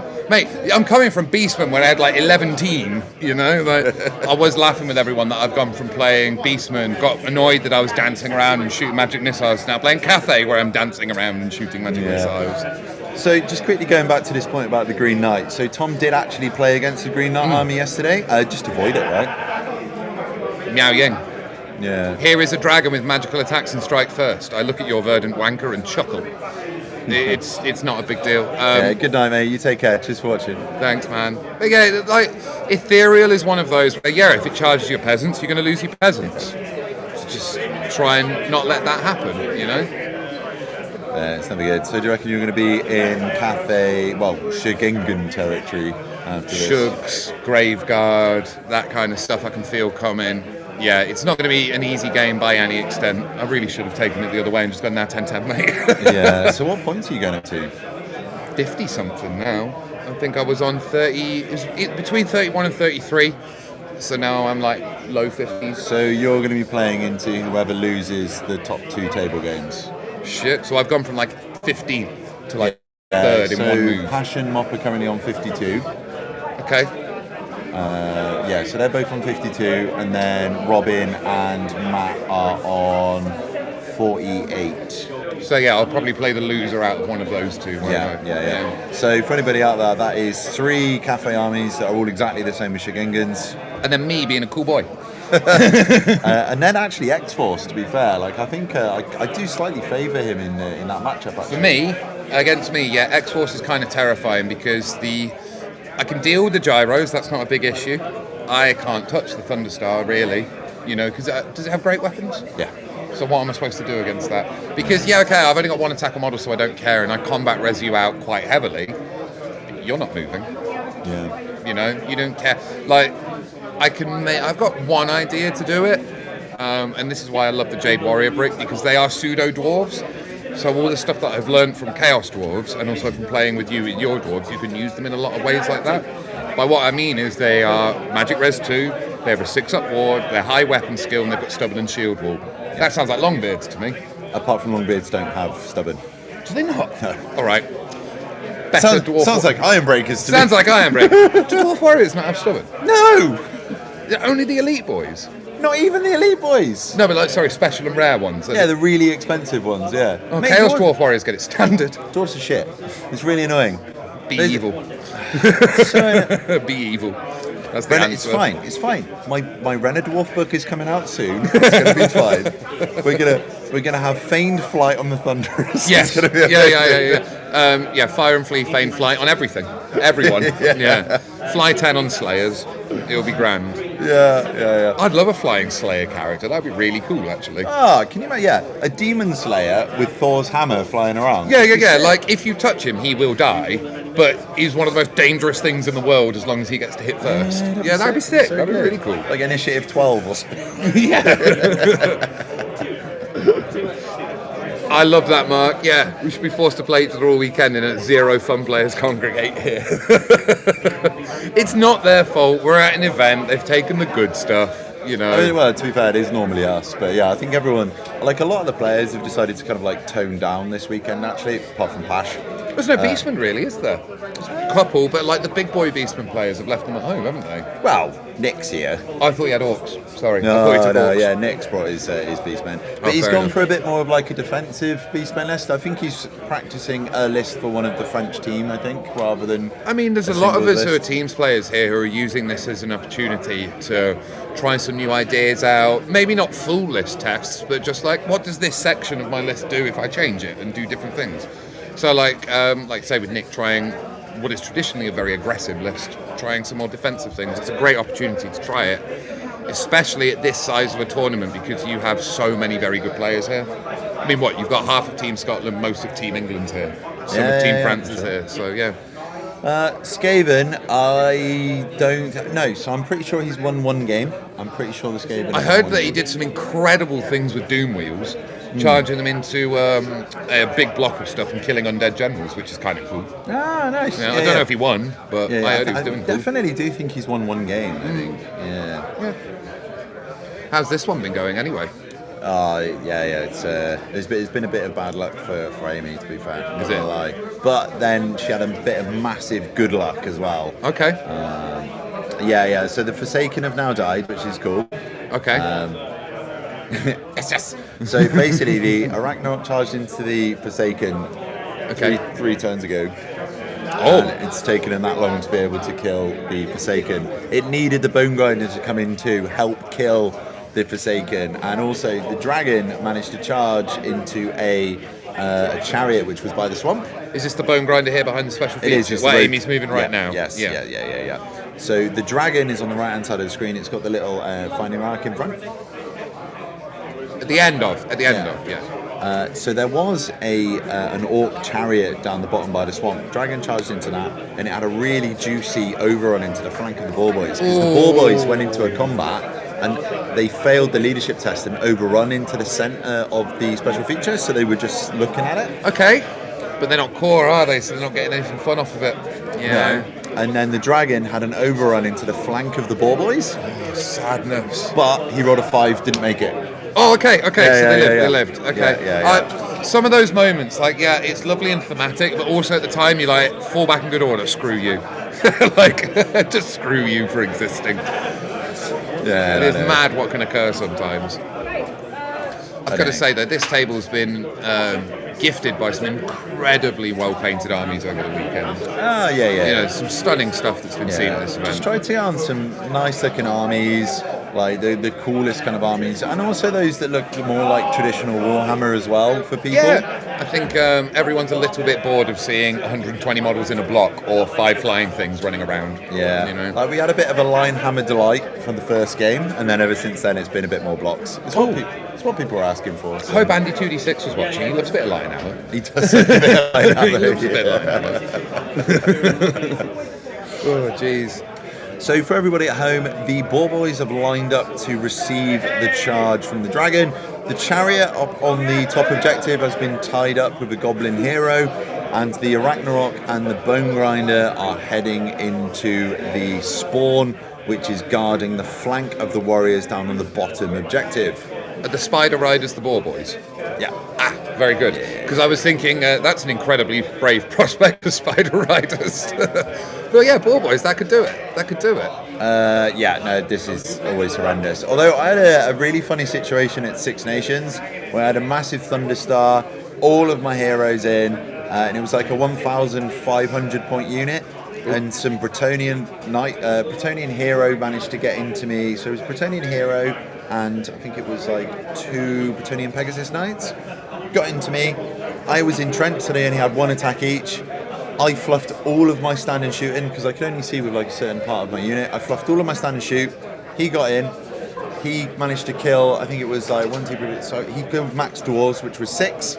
I didn't do anything. He won combat by 1. I rolled an 11 into a 12, rolled a 12, fled off the board 11 inches. Leech 10 dwarves. I was like, they were his last models alive as well. That was it. I'd have got a 20-0, but then it turned into like, I think it was like an 11-9. No, it turned into a 10-10 when I fled off the board. Only you, Richie. Only you. I was like, what are the chances? But then I had exactly the same thing against the Italian Beastman player as well. He won combat by 1, and then I fled off the board. I was like, bollocks. So we had a practice game, and it was Mock versus you. And you had your big Thunderstar, and you had all of these Cathay piddly units, mind, looking at you. And both me and Richie were like, we can just call it here. There's no way this would work. Like, there's no way whatsoever. And Mock was like, no. Let's give it a go. Let's just see what happens. And me and Richie were like, whatever. I logged off for 10 minutes and came back on. And Richie, where's your Thunderstar? It's just gone and fell off the board entirely. It turns out that when I need to roll a leadership test, I can't roll below an 11. If you're within flea distance of the edge of the board, if you're in the middle, you're fine. Absolutely fine. But it's like, I'm 12 inches from the edge of the table. I'm going to flee and roll max flea every time. It's so annoying. I just need to run a breath. That's why it was really nice using the Slayers, actually. You just don't have to worry about it. Yeah, can't flee that way, can you? Can't flee. Yeah. Absolutely beautiful.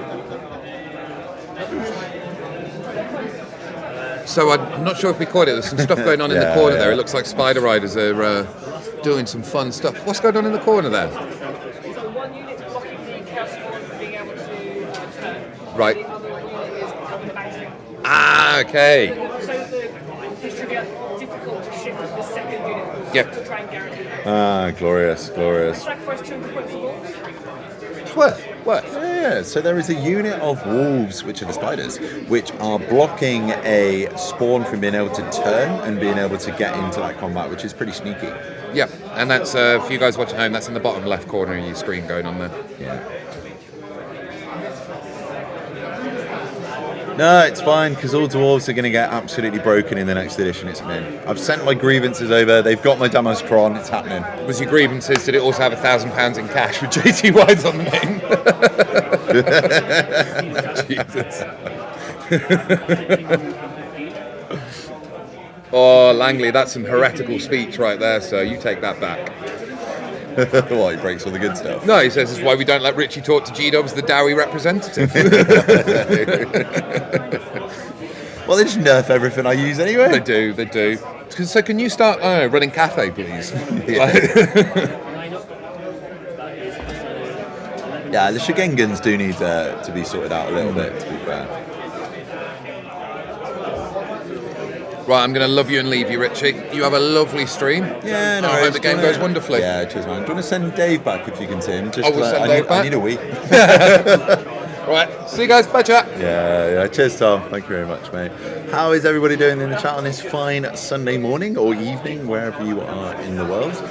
I think Amy is having to do some quite tricksy stuff to stop herself from getting absolutely annihilated by that dragon. The Bone Grinder and the Arachnarok need to threaten and need to try to kill that spawn and the Chaos Warriors to try and get the points back from those ball boys when they get killed very, very soon. Yeah, no, I do agree, bro. Like it's really difficult at the moment. I'm hoping for some nerfs coming out soon. I mean, there's that rumoured FAQ that's going to be coming early summer, so fingers crossed they kind of change it a bit and make it a little bit easier for everyone else to score the same, right? Can I pop out? I need to course you can. Cheers, mate. Right, I'll be back in a sec, guys. Charlie's coming game 5. Charlie wants on game 5 as well, so we'll get the trio back. Sit in as well. No. Yeah. Good morning, everybody. I was away waiting for Tom, and then I get a heckle that I need to come back. I was looking at games. We're looking spicy in the Jack Ward.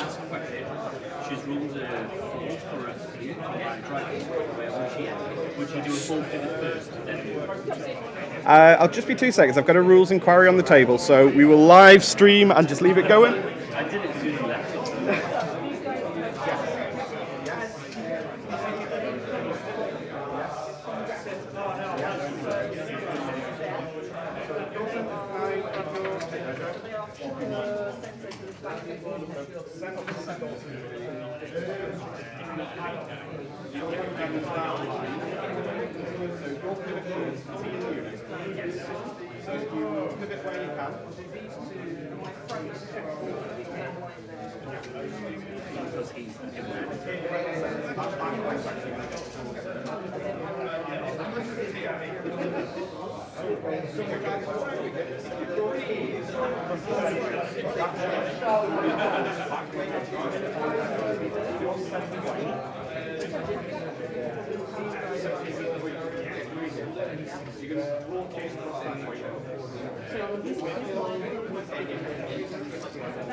So ones that are going to go through the chariots will take perils.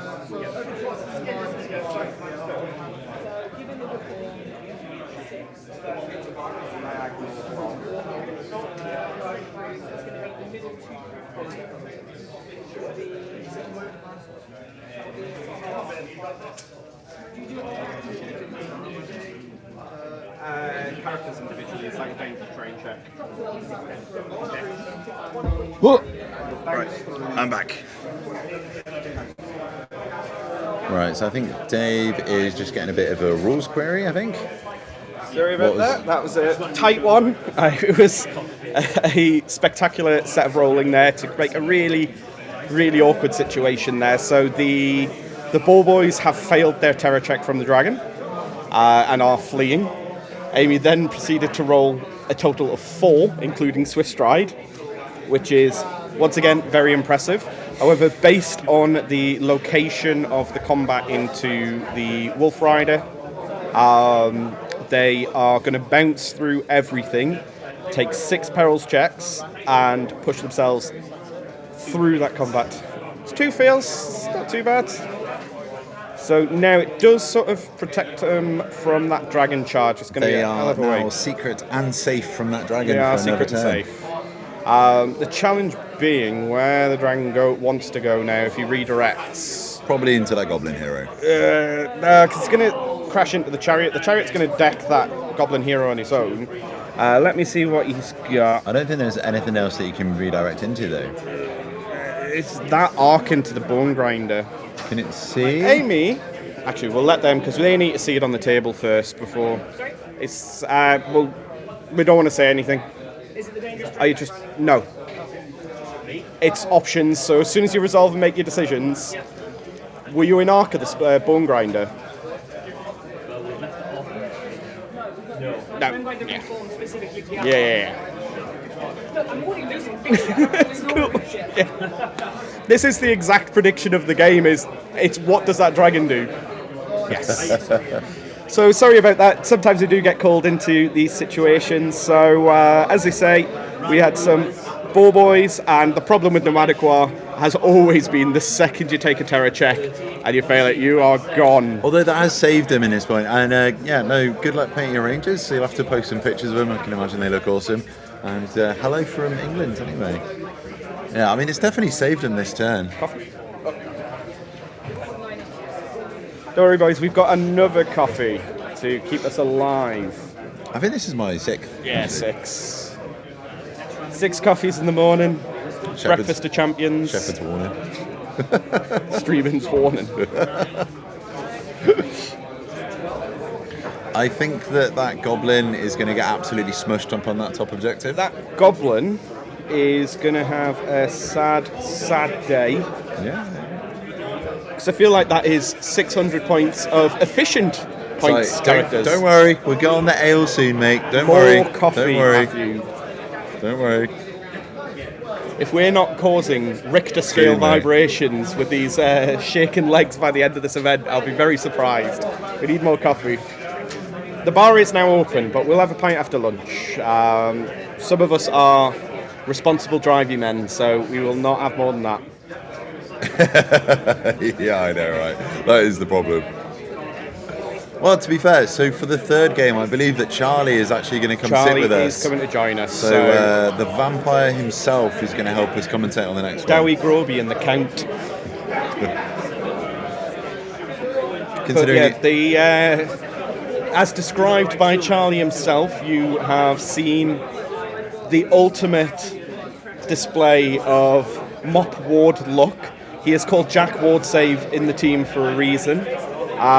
He is now ahead in his game, as Charlie described, through no skill of his own. that sounds about right, He actually. blundered, putting his monkey paw Shogungan Lord in the middle of 3 cannons and 2 other shugs. He was on 1 wound left, took the charge, and then just wiped 2 shugs out in a turn, after failing an impossible charge to make in the first instance as well. So he has mop-warded himself into a winning position in the game that nobody wants to win, or nobody wants a winner. There is currently a winner, and unfortunately King Pash, or fortunately, depending on your beliefs, is behind to bloody Mop Ward, and we will never hear the end of it. I know. It is a tournament weekend. There are some of the top players in the country here. Unfortunately, Charlie had to pull out. He was meant to be playing, but on the way up, unfortunately, his dog got really poorly and was throwing up blood. Actually, Yeah. so he had to be with his dog yesterday. Ironically, he was my pick to win the tournament on the occasion that he avoided my beams list. Mm-hmm. The Recaf list does not like getting beamed in the face, so... No, definitely not. So this looks Count like one, the count. Boars have rallied. Or is that his Warriors, actually? No, it's the Warriors moving. I can't respond to that one because I'm going to remove a vowel. Guess where it is? Out of both of them. It's Kont von Kont. That's what I meant, obviously. Obviously.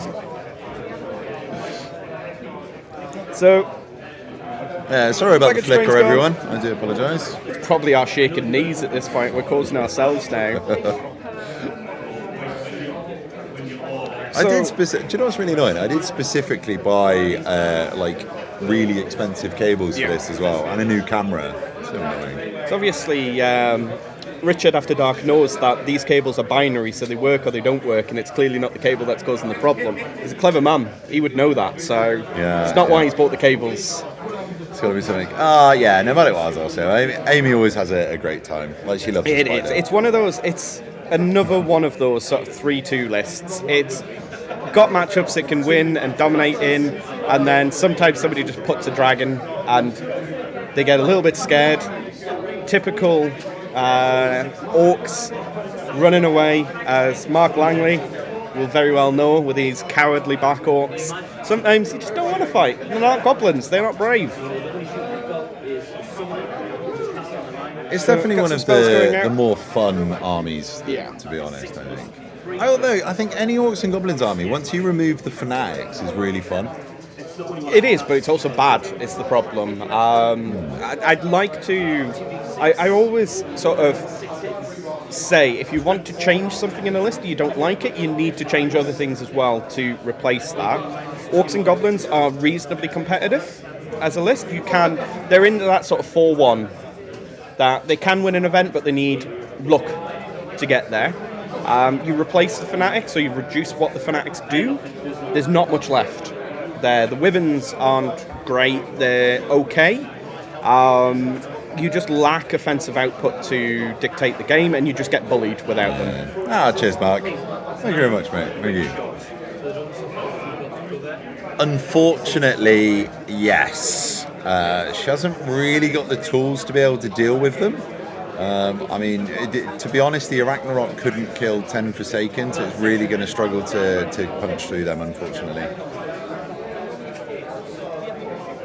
Yeah. There's a lot of crazy rules with the Fanatics. There's so much going on, and like the entries for them in Confac as well are just pretty nuts. To be fair, it's so many different interactions. Like, are they a unit? Are they not a unit? Can you move through them? Can you not move through them? There's so much. I think all that they need to be fine is to let people interact with them.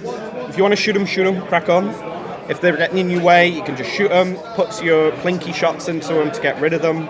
Just makes it a little bit more straightforward. Yeah. No, don't get me wrong, I do prefer beer. You definitely weren't here for the last stream. I don't even think I could talk by the end of the Saturday. It devolved by game 3 that we had no idea what was going on, didn't care. Yeah, we wanted to try and be a little bit more professional on this stream than we were on the last one. Although, thinking about it, I feel it may have been, I think it might have been a mistake, actually. Next time we'll just get smashed. So I'm waiting for this double combat with the chariot and the dragon into a single goblin. So I cannot wait for both the chariot and dragon to flee that from the mighty, mighty goblin. It might be the one-hit wonder goblin. It might do a few wounds. This is where she goes challenge and he accepts with the chariot to be a nice guy and he wins combat. Yeah. It's going to happen. And chases down and kills the dragon.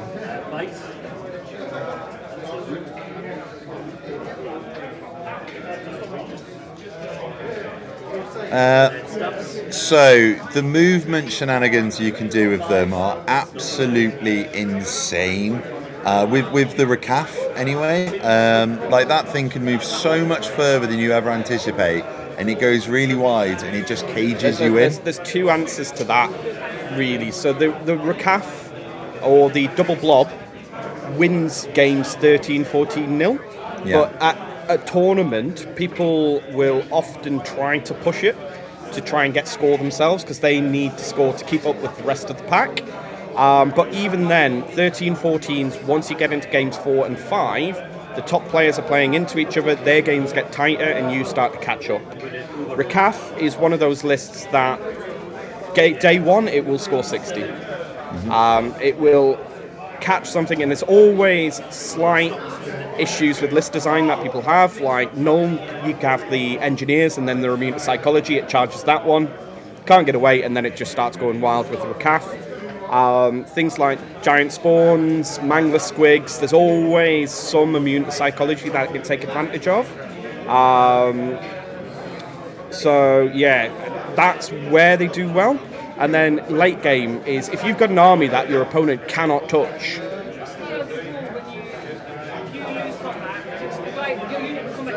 So just getting a rules query.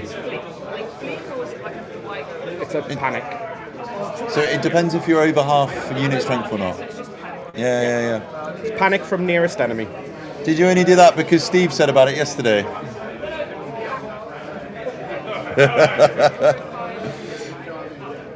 Nah, cheers, mate. Yeah, no, 100%. Yeah, Dyson friendship is the most important thing for sure.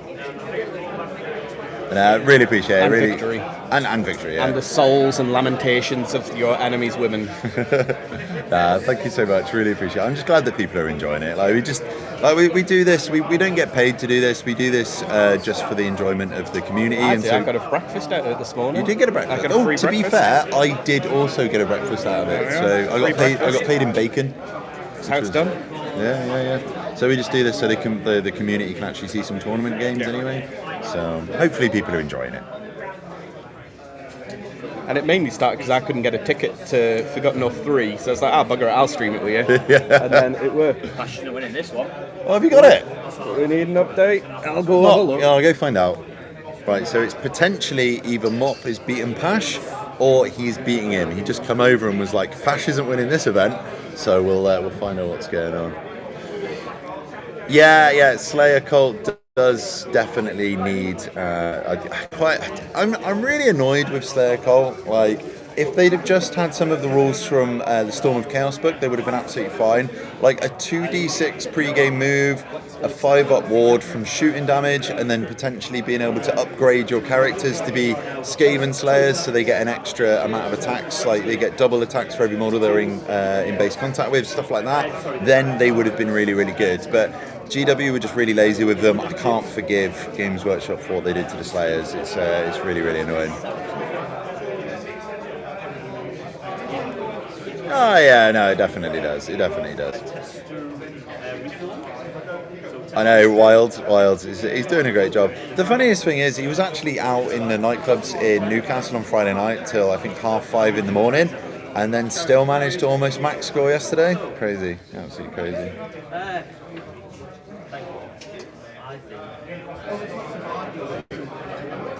Right. Unfortunately, Goblin on the top objective they are both reforming now to the boys are potentially in strange danger. Oh, are they fleeing? Right, they're in turbo strange danger. Okay, I mean, if you can just move out of the way and pass that impassable, then you're fine, right? Yeah, so they're currently fleeing at the top end of the board.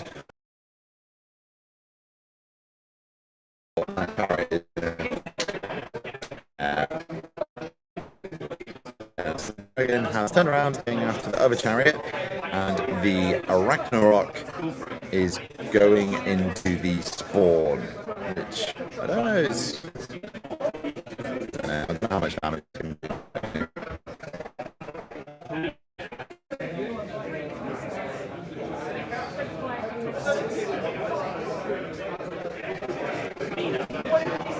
Oh, sorry, mate.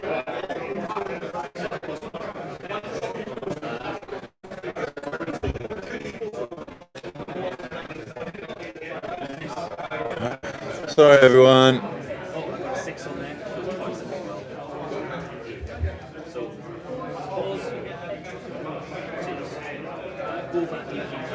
Sorry about that. Is it back working yet? Is that going? Sorry, there's not a lot I can do about the...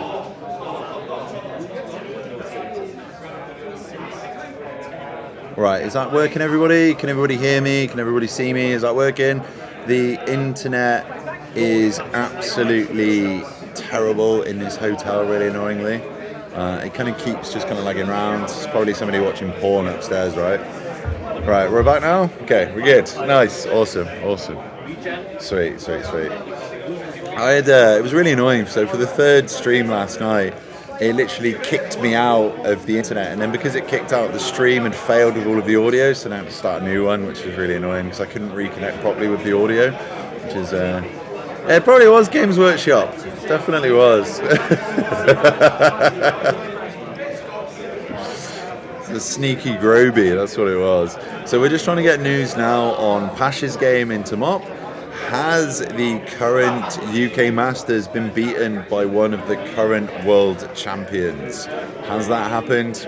We'll see. That was a pretty big Titan game, really. I mean, whichever way it is, you're never going to not hear about it all the time. So probably both as bad as each other, to be honest. Although it's with Cafe, so it's with a crutch army, right? With Shigengans, so it's fine. The funniest one is when, so the first time I ever played against Mop, he was running Warriors of Chaos, and I played into him with my Royal Clans, beat him, and then he started running Royal Clans for the next like 6 months and won a few tournaments with them as well, just copying my list.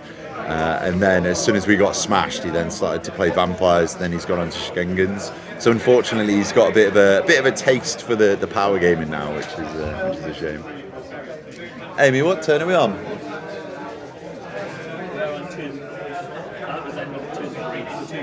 Okay, right. So this is the start of turn 4. Amy went first, so it's the start of her turn 4.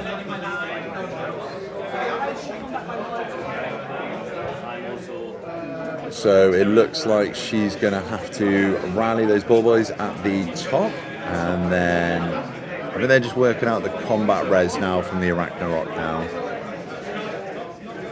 Ah, so the Arachnarok actually managed to win. How many wounds has been done to the spawn? 3. Ooh, 3 wounds has been done to the spawn by the Arachnarok. That's pretty good. That's pretty good. It definitely does count. I mean, especially at Masters, like everybody brought just filth to that event, which did unfortunately lead to some relatively boring streams, unfortunately, which kind of can't be helped. Like everybody's bringing the strongest thing possible and also playing quite cagey. So it's kind of different to a normal event, but yeah, no, he still did awesome. He still won. I mean, there was a load of Cafe here, to be fair, and also Cafe was really comped at that event too. There isn't really that comp here this time, so we're getting the full unbridled power of it. Okay. Although at the Forgotten North there are comps to cannons. You can't shoot at things that you can't see. So if there are things behind impassable, if there are things behind trees, you can't shoot at them, which you can normally. It's the agreement with Sam Freestone. You don't know which one's worse. We know which one's worse. It is looking very, very rough for the self-proclaimed greatest player in the world. Masters champion Pash Hammer is potentially looking at getting tabled. He's down to 1 cannon, 1 shug. Jack Ward has 4 shugs, 3 cannons. Oh, and so he's the very, very pleased with himself. So the player that self-proclaims better lucky than good is winning that game. We had 2 very contradicting descriptions of the game from Jack Ward and Charlie Hanlon Nicholas. I won't go through both, but there was a contradiction in terms of how they felt the game has gone. Oh, okay. And better lucky than good is, yeah. I feel, the outcome there. Well, I was just saying, actually, it was the current reigning UK Masters versus one of the current world champions. The water boy himself. Oh yeah, no, Pash is awesome. See, the only reason that we're ribbing all these people is because we're all really good mates. Like it's fine. It's because they're Cathay tryhards. Yeah. That's why. You don't see Pash winning events with Seaguard Garrison. Yeah, he does. But this is the thing, right? I would really like at Masters next year to ban all of the top armies. Well, we're talking about running a one-day event where we cut out top 4, so no Beastmen, Tomb Kings, Vampire Counts, or Cathay allowed. I would say even no X-Force and potentially no like Wolves of the Sea and stuff. Like just drop out all of the top half, and then everyone has to take the crap. I think that'd be really good. Let us know if you'd like to play in an event like that. I think that'd be really fun. Gone off there. -3 toughness. Amy, who was that on? Oh, the Warriors. Yeah. So down to toughness 2 on the Warriors. So that Arachnarok, if it doesn't get challenged out, you need the double charge. I think the Bone Grinder's facing the wrong way, but there may be a chariot. Oh, can you imagine if the Arachnarok does something? Yeah. Although it did do 3 wounds to the spawn. which is kind of crazy. There's a double one there. Always continues. That is not healthy, and the chariot is going to push them Now, off the board. I've got a little bit of a thing about comp. I personally don't think that comp works. I know this is like super controversial, but we've been discussing with a lot of the UK TOs. Comp doesn't work. There was heavy comp on Undead and also Cafe at Masters, and they still were the top 3. Like, I just find it doesn't work. Elements around comp. The problem with comp is you're almost playing whack-a-mole with comp. So in Vampire Counts, I think it's a perfect example. If you take away the Graveguard core, you can go to Crypt Ghouls, and they're not as good as Graveguard, but they're still very bloody good. And if you take away the Crypt Ghouls, you go, well, I can just do more zombies. So you see lists in Cardiff where it was like 4 units of zombies in core, and they're really hard to shift. And you go points denial with it. So there's too many options in those books to just say comp alone is the answer. I think you need to go a bit bolder with it, but it's going to take a brave man to Yeah, I mean, set up that. for me, I think it would probably be better to comp bottom rather than comp top. Yeah. I think bring the weaker armies up rather than bringing the top armies down. I am looking at running events similar to what Mark Langley said, where the entire event, it's going to have to be invitational, just because there's an element of trust needed. Yeah. But you bring a list to the event, and all the lists go into a big bowl, and at the start of the round, you pull your army out of the bowl, and you don't know what you're playing. Oh yeah, you used And to you play. can create nombos if you want to do. Yeah, you used to play armies like that in Sixth. So Yeah. basically, you'd make the worst army possible, Yeah. so that somebody else would pick it, but you might also Also get end it as up your well. own, Yeah. yeah. So just make something that doesn't work at all. Yeah, like I do like the idea of that. Obviously, that's all I play anyway with dwarves, and also all Dave plays anyway. Really, with No, either. really, I just do magic everywhere. I love a wizard. I like the risk of miscasts and things changing, and I like a good wizard. So I don't think I've ever done combat in my life. Or in Gobblegeddon. Combat's not for me. Gobblegeddon, love it. Yeah, like I do enjoy it, like, and to be fair, for fun, like, we do play a lot of fun games as well. Like, we're not just sweaty, horrendous power gamers in our free time. Now, don't get me wrong, like, we do practice a lot with a lot of like the as broken as we can make it, but we do still play a lot of fun games too. We just play a lot of old world, to be perfectly honest. Yeah. We're all quite blessed to be able to get enough time to play the game. Like I know I moan about well, I say Angry Amy all the time, but she is pretty good. She does let me play as much as I want, which is good. Yeah, like in my local club we're playing an escalation league at the moment. I'm just playing some super fun ones. Yeah, no, Slayers are great. So it's impressive to see that the Orcs and Goblins are still here. I feel like the Ball Boys are gonzo this time. They did fail to rally, which that's terrible news. is very nice and Orc and Goblin of them. You would never see a Goblin who refuses to do so. There is literally, I don't think, a way to keep those alive because of that chariot charge. Even if she double ones the flea to try and stay on the board, that chariot will still be basically minimum movement to get in. No Swift stride though, so we could roll a double one. Yeah, I still don't think mathematically. I don't want to go and measure it, but it's only move 7. Right? Yeah, I know exactly what 7 inches looks like, and that feels like. No, you don't. It's the exact length of the beam that I've just rolled every damn time. So, yeah, the Ball Boys are gonzo. These warriors are probably gonzo. The issue you have is that what Amy wants to happen here. Oh, I'll move that out of the way quickly. Is to have the chariot that she's charged not kill it. Yeah. But do enough wounds so that it falls back in good order from a centre, at which point she's going to pivot. It'll go through the Arachnarok and the warriors and give him an angle, Amy an angle, where she can actually get the chariot into that combat as well. It's nicely sort of judged charge, but she doesn't want to kill it. She just wants one wound left on it, it's fine. Wants it to fall back in good order, and she'll get the warriors potentially as well. Yeah. on the overrun. So it'll be interesting to see how it goes. Because of the flank charge, he's going to pivot away from her centre, which is going to allow her to then pivot towards him and get into the warriors. So this is potentially tasty, but she does not want to kill it. If she kills it, she'll hit the Arachnarok before she hits the warriors. I know. She needs some luck here, I think. Is that using the SBZ comp? No, cheers, mate. Thank you very much. I'm glad it's working out for you, mate. I'm glad you're having fun as well.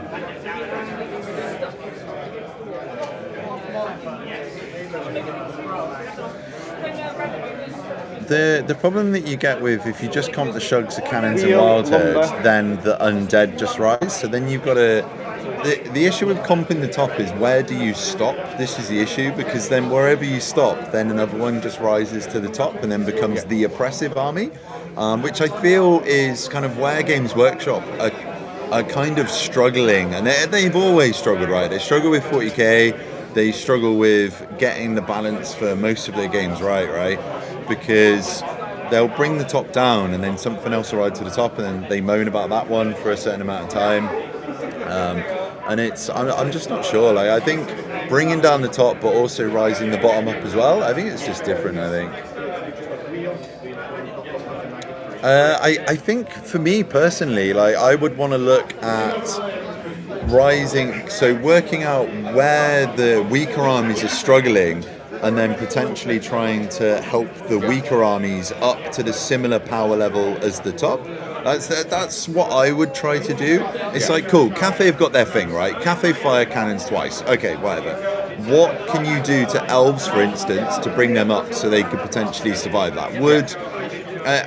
And I know, obviously, it's like adding rules and stuff, but with comp, you take away rules, so it's exactly the same thing, right? So you got to do something relatively similar to that, but the opposite way around to bring them up. You're almost sort of in a position where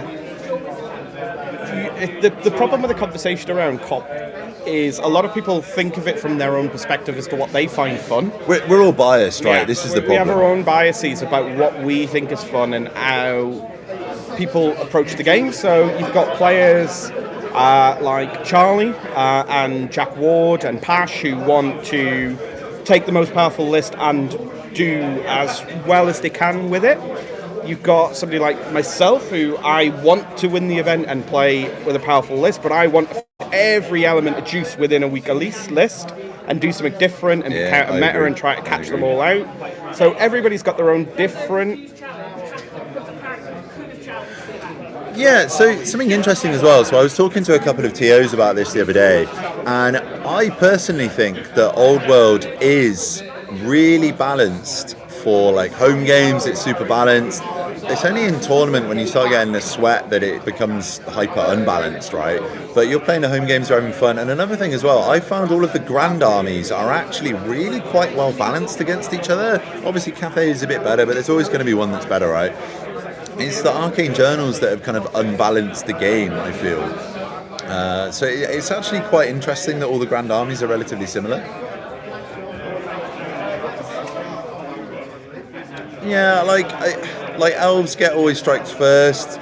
Like something for dwarves could potentially be that they ignore the parry has to be capped at 3, so the iron breakers could get to 2, stuff like that. Just kind of rise it up a little bit and go more thematic with what they can do. Like, I don't understand why elves don't have always strikes first. Don't really get it, to be honest. That's something they should definitely have, rather than the Cathay peasants, right? But I don't know. I'm hoping that stuff changes. Like, we're rumoured to have the big FAQ soon.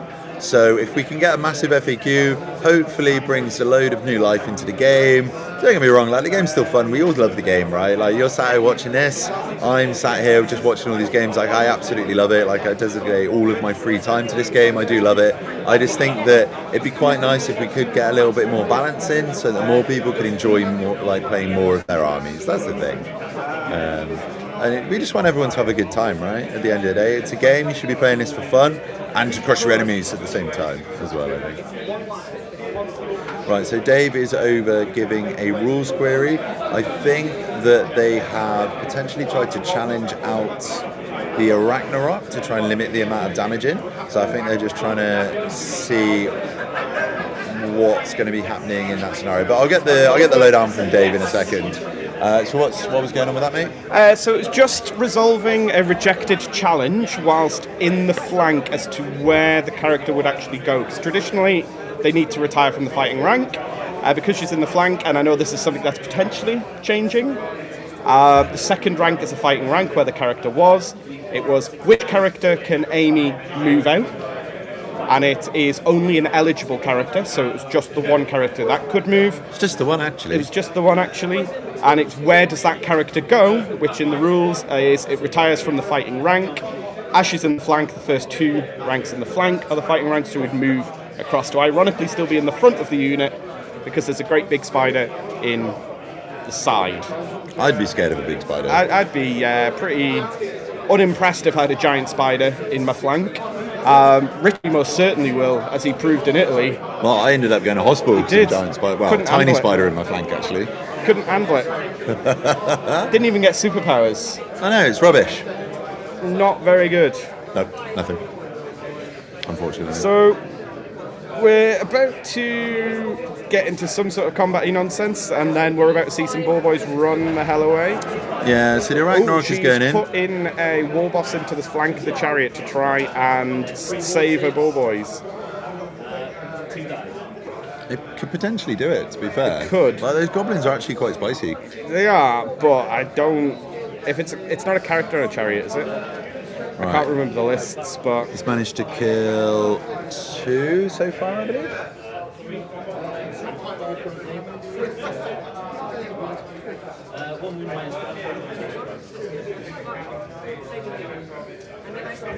Just go big stompies from spiders. Yeah, no, I agree. I think the Old World community is amazing. It's awesome. And thanks to everybody that's watching, everyone that's engaging, and just everybody that goes to events and also does stuff for the community as well. It's just great. It's the squabbling is all because we're just such rampant nerds that we all think we know what's best for it. It's fine, just play some Warhammer, yeah, good. Yeah. I've got my opinions, you've got yours. It's early in the morning, so we're not telling me theory on opinions, but everybody's grand. If you want to play with a certain way or a certain army, just do it. I just don't want to see people trying to force other people to play their way because they think they're right. Like, do what you want. It's toy soldiers, it's war dollies, it doesn't matter. Yeah, no, you're correct, yeah. I think it just all kind of spreads from the fact that we just all think we're right? But that comes from our internal biases. Yeah. I think we're about to see some warrior bus off the board here. This is... Potentially, I can't see the back of the table, but there has even been a gift round... There's been 4 warriors that have died as well. Mark Langley, you're wrong, Dave. It's...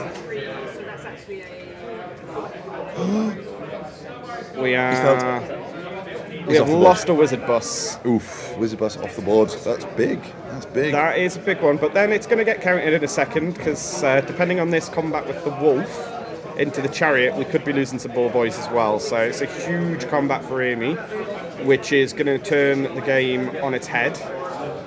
The Ragnarok has, of course, failed its leadership test and ran off the board. That was never not going to happen, though. I mean, it's Goblin. They do what they want. Yeah, no, they do. You are just moving the models around on their behalf when you play Goblins. For everybody that's logged in recently to watch the game, this is a Nomadic Wireless versus Warriors of Chaos. Well, there was Warriors of Chaos here, but they've just run off the board and run away from a giant spider. There was a big scary spider.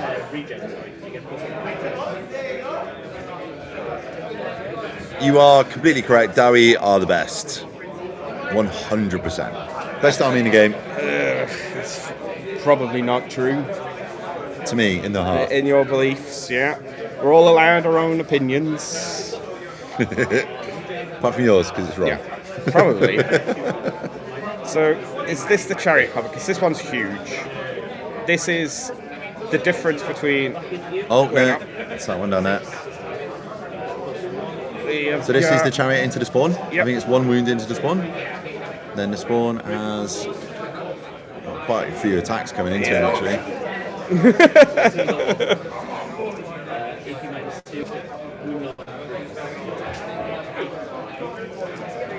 It's going to be a very owied The chariot is dead. Oh no, I'm alright with them. It's quite funny actually. So on the team, they all call it. Was it my emotional support diary? Yeah. It's just the teenage girl nature of the average dwarf. It's like, oh no, they did something to upset me. I'm going to write it in my diary, and I'm just going to hold on to a grudge forever about it because I can't believe they've done that. It's not acceptable. Yeah, no, I do agree. No, Absolute joke of an army. Yeah, right. This is a huge combat I here. love Royal Clans. It's my favourite way to play the game. Enormous as a combat. Oh, here we go. This is big. This is the goblin going into the side of the chariot, which is protecting the ball boys from being killed. This is a big one. This is a big point swing. It's a lot of elements that could go wrong for the Watt player here. Failing the restraint, losing it. She has failed all of her attacks.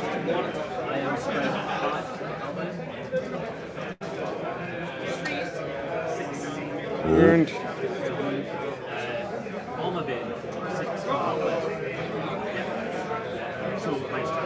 Right, so this is one attack going in with a halberd, -2. She's managed to... No, she didn't save it, she's taken a wound. And now the Hossies are attacking into the goblin. Weapons got a 4 on a horse, the Chaos ones.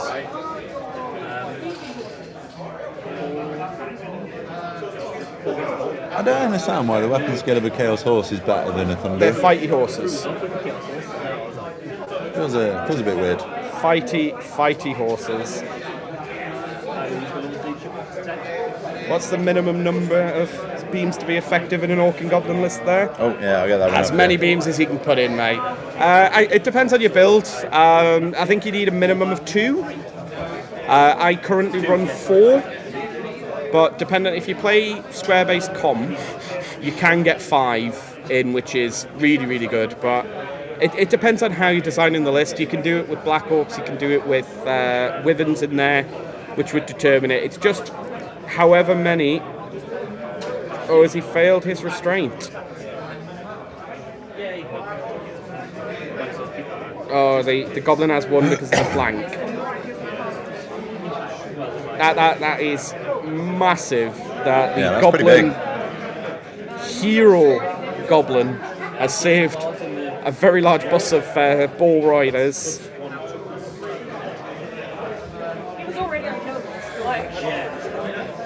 So, now, I know exactly why you're saying this, Sam. Because you're a high elf player and you want your dragons to be above 500 points because your best dragon build is 516 points, correct? I think it should not go beyond 500 points. The boring thing is an unkillable dragon is not good for the game either. So, yeah, it's not ideal. Also, neither of us have characters that go anywhere near 500 points, so... Yeah. Unless you could run a Ragnarok there. Yeah, you could. Amy, are you pro 500 point cap? Would you like to go bigger on your Ragnarok? It's a big on the stream. I would love to, but it doesn't make a difference. Like, the 560 when it's still portion, it's not bad, but it's not good. So the answer is no, Sam. You're not allowed on the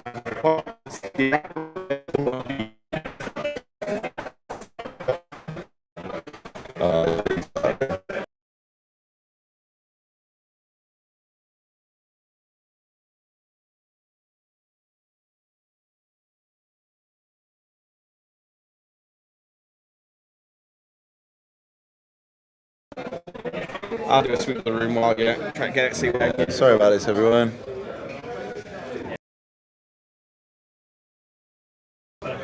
Right, Alright, are we back? Wait. Right, going. Good. Right. How we going? Okay. Seems so. Are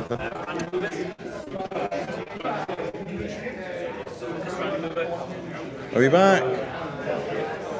Right, okay. Right, okay, we're back. Right, nice, awesome. God, the internet here is a nightmare. The problem is, so last time we used to have a special, well, not a special internet, but a Wi-Fi for the just the staff to use, but then they've merged it into one. So having to use the same connection that everyone in the hotel's using, which is just a bit of a nightmare, which is really, really annoying. But right, is that sounding okay? Is that looking all right? Is the quality okay, or not? Dave's just gone for like a little sweep of the room to see how everyone's getting on. I think he's just checking over on Pash's and Mock's game, because that one is potentially going to be a decider for who's going to win the event. I'm really interested to see who's going to win from Matthew Clayton and Robin Gillies' game. So that is a X-Force versus Cathay game. They were on table 2, which means that X-Force could potentially and should potentially podium at this event, which is amazing to see. I love that. He's doing really good. Absolutely smashing it with the Dawi this weekend. Really, really proud of him. He's making us all look good, which is really, really good. Right, perfect. I'm glad it's back working again. So as for this game, the goblin character that charged into the flank of the chariot managed to win combat by 1, push the chariot back, but then failed its stand back and basically just went straight back into the flank. But what it's done is it's managed to save the units of boar boys that were fleeing, so hopefully going into the next turn they will be able to spin around and rally. Fingers crossed anyway. They did fail the rally last turn, sorry. Yes, X-Force for the win. I know. I mean, it'd be amazing if he could actually win the event. Like, that would be awesome. He has won a couple of events this year so far, so fingers crossed he can pull another one out and win Forgotten North as well. But unfortunately, the Shigungan armies are pretty strong. But we're all going to be rooting for him, I think, in that matchup. I mean, if the final is going to be Dwarves versus Shigungans, I think we might have to show that one off, I think. Right. So the Ragnarok is going to be coming on next turn. It did follow the Chaos Warriors off, so that will be coming back on. But unfortunately, it's not going to be able to charge, which is a little bit of a shame, which we're going to be going into turn 5 after the Chaos player has done his turn. It's going to be interesting to see whether the Goblin player can hold up the chariot again, or is the chariot going to be able to overrun and push those fleeing boar boys off the board. Right, so the dragon is just currently trying to work out where he wants to go and what he wants to try and come around and eat. Is he going to go for the bone grinder, or is he just going to try and save the spawn? Which I think is probably what he's going to do. I can imagine coming around, saving the spawn, charging into the rear or the flank, depending on which angle he goes into, of the bone grinder, which is the rogue idol, and then saving those points, and then probably trying to spin round and then charge into the Ragnarok when that comes back on as well in the final turn. So there's some micro measuring going on now to work out the angles and to see where the best kind of angle of what he can do is. Or is he actually going for the baggage trade? I think he might have decided against that actually, which I think is kind of probably not the play that I would have done. I think I probably would have come down and then gone into the bone grinder, tried to do as much damage as possible. Once the flyers do the difficult terrain, the dangerous terrain testing first. Flyers. If they land in it, yeah. Sorry, just a little bit of a rules query. So the Dwarves actually doing really, really well. So Robin Gilly absolutely smashing it with his X-Force list, and he is doing very, very good. He's currently playing on table 2 and could potentially podium or even win the event. If he wins this game and then wins the next game, he is winning this event. Oh, I hope so. Like I hope it's even before next edition. I mean, I've spoke about this before on the channel, where we don't have any of the big boss level characters yet. We don't really have any of like the king or the emperor level characters apart from Cetra. So I think they're waiting for the second edition to start bringing them in. Like, we don't have Teclis, we don't have Tyrion, we don't have any of the 3 emperors for the Empire. We don't have Alricson for the dwarves. Like, I would love to see Alricson on his throne of power coming in. But I think we're going to potentially see like a Chaos release first, get them to come down, and then once the Chaos are in, then we start getting the invasion of Prague, and then we'll start getting the characters in. So the comp is actually slightly against the X-Force, to be perfectly honest. So the comp is that you can't shoot cannons at things you can't see. So cannons are a lot worse in this event than they normally would be. But he is running a very similar list to what I was running in singles events, where it's just quite a few scout gyrocopters, a unit of rangers with a unit of thunderers as well, and then a couple of cannons as well. So he's doing really, really well. He's basically playing smoke and mirrors, jumping around and taking relatively decent wins actually, which you can do. He's had some relatively good matchups as well, which always helps in a singles, which is good. Yeah, no, I can't wait. Like, I hope we get the Norse Dwarves as well. Games Workshop, it does seem like they're almost allergic to making money at the moment. Like, if they just release stuff, people will buy it. It's ridiculous. And yeah, same with Kislev as well. Right, I need to go through it. I'll be back in a sec, guys. I drank too much coffee. So we do have a mini sweep of the room at the sort of top end of the table. So Stephen Toll into the Chaos Dwarfs. Looks like it's going to be a very small win if it's anything happening there. We have Jack Ward and Pash. Looks like it's going to be a big win for Jack Ward. Unfortunately, same answer if either of them have it, to be fair.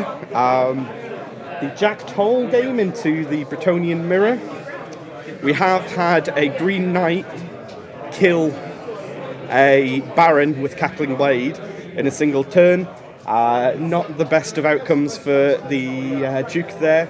And James Ramsey has been beamed by his own hand. It's Frankenstein's monster. He helped in the design of the list, and he has just been beamed to bits. There was a dwarf victory for the Expeditionary Force, so there is a dwarf player who is pushing for at least the podium. However, he may have to play into the Cathay again, unfortunately. So it's either Beams or Cathay for the dwarfs next. So we'll see what's up for him. But in the game, we are still looking at... We have rallied the Boar Boys. The Goblin has saved the Boar Boys. That's a big old result for Amy there. I feel like that Chariot's going to have a bad day with a dragon in its flank, but Amy's just repositioning, looking like she may be scooting away. The Goblin has saved the life of the Boar Riders. That's a massive, massive swing in this game.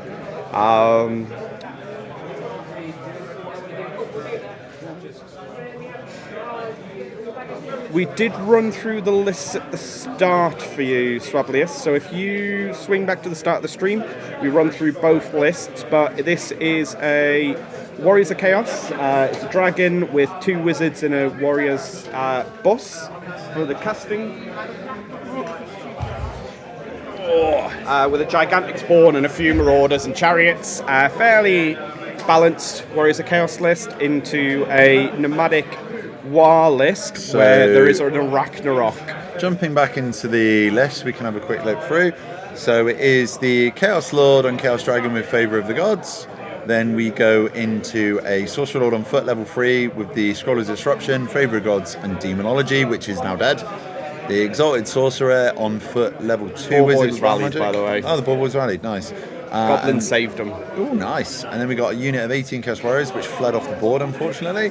Then the unit of 10 Forsaken that got eaten by the Ragnarok. The unit of 6 Marauder Horsemen, which are still on the board, which are guarding the baggage train. And then we have a Dragon Ogre and then a Chaos Chariot. The Chaos Chariot is currently tied up into the Goblin Hero. And then we have 2 gigantic spawns, which are causing a little bit of an issue. We will go through the Orcs and Goblins list in a second. Is it this one? I think it's that one. So we do have some of the Hand of Mork shenanigans that I mentioned at the start of the game going on. So Hand of Mork being able to pick up the spider and move it 2d6, and then it can move on its own as well. So you can get a huge amount of movement from a big old spider, which seems to be running the hell away, to be fair. It wants nothing to do with the rest of this. Right, so in Amy's list, she has a Ragnarok level 3 Wild Magic, Burning Blade, Talisman of Protection. Then Godzak the Mighty, which is a Goblin Big Boss on a gigantic spider with Wallopers, One Hit Wonder, and a Charm Shield. Then an Orc War Boss, Great Weapon, Heavy Armor Shield, and General on Warboar, which is just rallied, thankfully. And then an Orc Weird Boy on Warboar, Wizard level 2, Battle Magic Lore Familiar is also just in that unit that's rallied. And an Orc Weird Boy Warboar level 1 Wizard, Battle Magic with Glittering Whatnots, which is the bounce back one that you saw earlier, which is hilarious. Then a Bone Grinder Giant, which is the Rogue Idol in this. Then she has 3 units of Goblin Wolf Riders, which have been going around causing a nuisance. And then 9 Orc Boar Boys, and then 2 Chariots with Frenzy and Wall Paint with 3rd Crew as well. So those are the lists that are currently playing. So we are now in a position where we shout shame, shame, shame on Amy as everything now runs away from the Warriors of Chaos. The Goblin has done its job in protecting the Boar Boys and giving her another chance to rally. The Ragnarok has gone to look at a corner, maybe something interesting over there, who knows, but it just wants nothing to do with the rest of this game. Amy is now ahead. She's going to take the win, so she is just getting the heck out of there. Yeah, I mean, it's a sensible play at this point. We don't want sensible from our Orcs and Goblins players. We've had this discussion with Mark Langley in the past, with him holding back a unit of Black Orcs while the Goblins do all the fighting. It's just not on. Yeah. So this is the top of 5. So going into turn 6. How'd it go, Alex? 20 knots. Nice, well done, mate. Oh. 10s, mate, 10s. Oh, okay. Right, so Couldn't get just had confirmation that our friend Alex has got another 10-10 with his double blobbing. Some are saying he is the new Andy Oakham. Yeah. I know. Wah! Just give it a little wah. Go on, Cheer up. give a cheeky little one. I don't wah, mate. Goblin. You do a little one. No time for that. Just having a You do a little one. gentlemanly wah. It is looking like the win to the nomadic war. We did have a block of warriors pushed off the board by an Arachnarok spider. The first time an Arachnarok spider has ever been successful in a game. in any game Ever. So yeah, we are just in the points of seeing what dies at this stage. I think the Dragon Lord can get a few bits and bobs done, but the game's largely dying down at this point.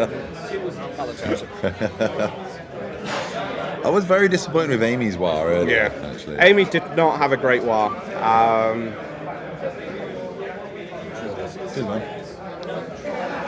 But what are we to expect when she's running away with an Arachnarok spider? There's very little war left in Game 4. She's scared of the war. The war could be heard in Gateshead, Tynemouth, all the way to Whitley Blade in Game 1, but you get tuckered out, there's a lot of warring. I know. So for everybody that's watching, the dragon is going up after the baggage train, and Amy is trying to claim the baggage train over there. We may have a Stone Grinder into Chaos Spawn combat. Let's see if he goes for it. Chaos Spawn are both engineered that they have to charge something as a move because they can't be able to have an outage. Ooh, big. So Amy really not taking consent into consideration when playing this game. The giant spawns do have to charge if they want to move. She's not asked, she's not being polite about it, she just says you've got to. Rude. Runs away until she's not. Although that is the potential to lose some points for her as well. It's 300. It's not going to be the price of those two wizards in the Warriors Chaos, so she's fine with that. The Stone Grinder might just smash them back. Yeah, potentially. Although could bring it down to a draw. It depends on the scoring. I don't think there's been a great amount of scoring going on for either side, to be fair. They've just gone, they've gone for the Richie game plan and just try to win by killing everything else. It's proven not to be, historically. as is charging out of terrain with a dwarf. So just don't do it. I know. So for all of the dwarf players out there, if you're in terrain, do not charge anyone that is more than 4 inches away. Or 'cause Dave you will not slap go. your hand. Yeah, you just won't go. That's a rule that I feel needs to change. Like if you No, have moved stop through doing cover, it. no, if you have moved through cover, you should ignore the using a small dice penalty. You should have everything I want because I'm a dwarf. No. You've got Whittle Eggs. Live with it. I disagree. Whittle Eggs. So, there is a chunky combat going on here with some poor goblins, but it's not going to be... I mean, this is going to be a quick Yeah. turn.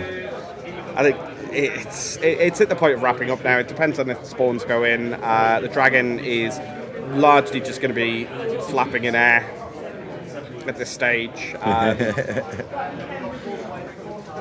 Yeah, definitely going in the book. Diary. My little feelings journal. Yeah.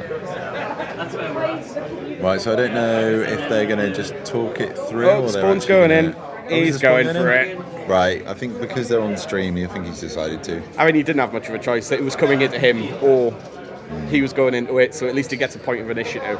We'll see if a Stone Grinder does something, yeah. Yeah. For the stream. For the stream. Considering you had no other option, you cannot claim it's for the stream.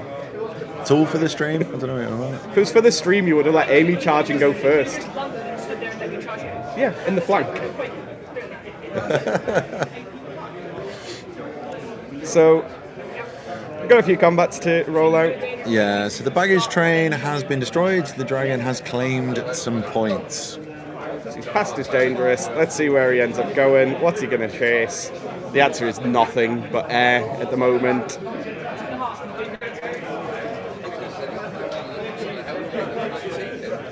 Ah, I can't do it, mate. I can't do it to him. He's cute, isn't he? I deck you. That's right. And do you it. So,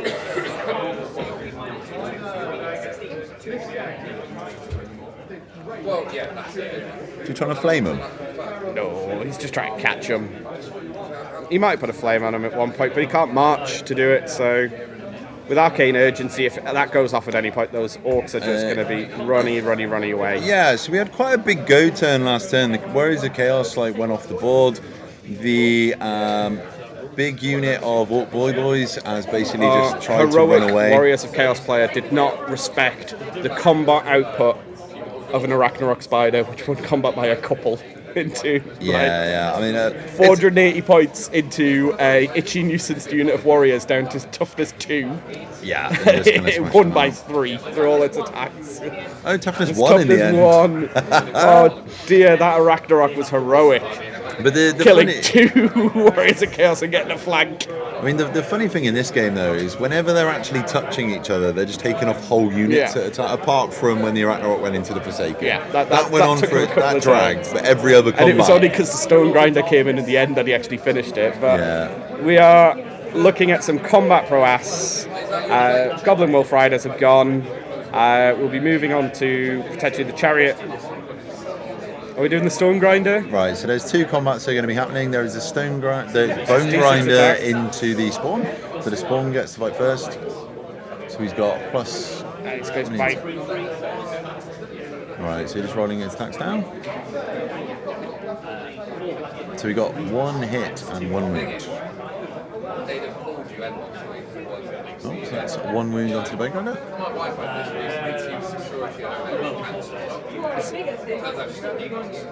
So we're rolling on the table. 44. We're listening in because nobody's ever played one of these things before. It does the thing. It is doing a thing. I really hope so. It's either going to be That feels chunky. Shigengens and X-Force or So Shrugs it's on 4 Shugs. strength 8 AP2 hits Ooh. going in. That's alright. He's going to bash it. Have we got any idea It's what's dead. happening Robin versus Mats? Is this the Expo Force or Expo Force 1? Ah, nice. Yeah, 16-4. Caught it all.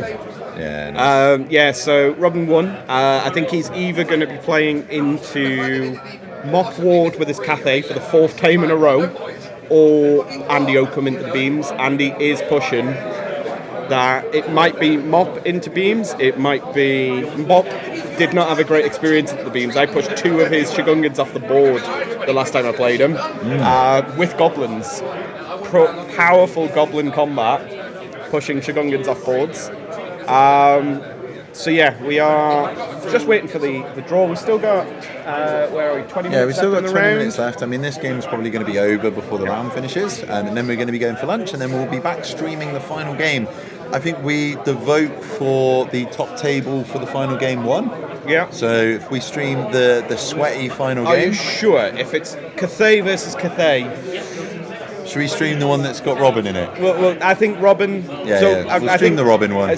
Top tables will be what we'll be looking at. So seeing if we can get the most interesting out of the top 2 tables, because a Cathay mirror is very much something that is not great to stream. No. We'll try and keep you in loop of the results in the game, how things are going, but we'll pick out the better of the 2 games. Yeah. If it's Cathay into X-Force, great. If it's X-Force into Beams, great. If it's Cathay into Beams, great. If it's Cathay into Cathay, no. Yeah. So the primary tech of the X-Force, it's very similar to probably what everyone else is running, very similar to the list that I was running in singles, which is basically like the 2 units and then just gyrocopters and the cannons as well. In the comp for this event, you can run 5 units of scout gyrocopters. He has 4 units of scout gyrocopters though. I need to go get those Minors, we promised. Give me a moment. Oh yeah, go get the Minotaurs. Yeah, no worries, mate. No worries. We'll pick you guys a good game. But yeah, if it's going to be a boring one, we won't pick it. So we'll try and get the best one for the viewing pleasure. But it would be really nice to get Robin's game on, I think. Dave has just gone to get the Minotaur army that he's been painting up. These are all painted like Frisian cows. We have cows. Go on, you hold them up, mate. We have a number of dairy cow, Minotaurs. Oh, where's the camera? Can't get it to focus. Oh, yeah, if you bring them back to about here, probably. Is it? Can't even see them. But they're all dairy cows. I'm showing you Moo banner. Where's your Moo Which banner? one of the Moo banners? Do you have a cute BSB? We can't even. Oh, is the game done? Okay, right. Oh, no. No. Right. Can't focus. We'll stick it on the Discord for people. Yeah, we'll check it up. So while we were looking at Frisian cows, the game is done. Have you worked out points yet? Cool. So they're just going to work out points? Away again so that they can set it up.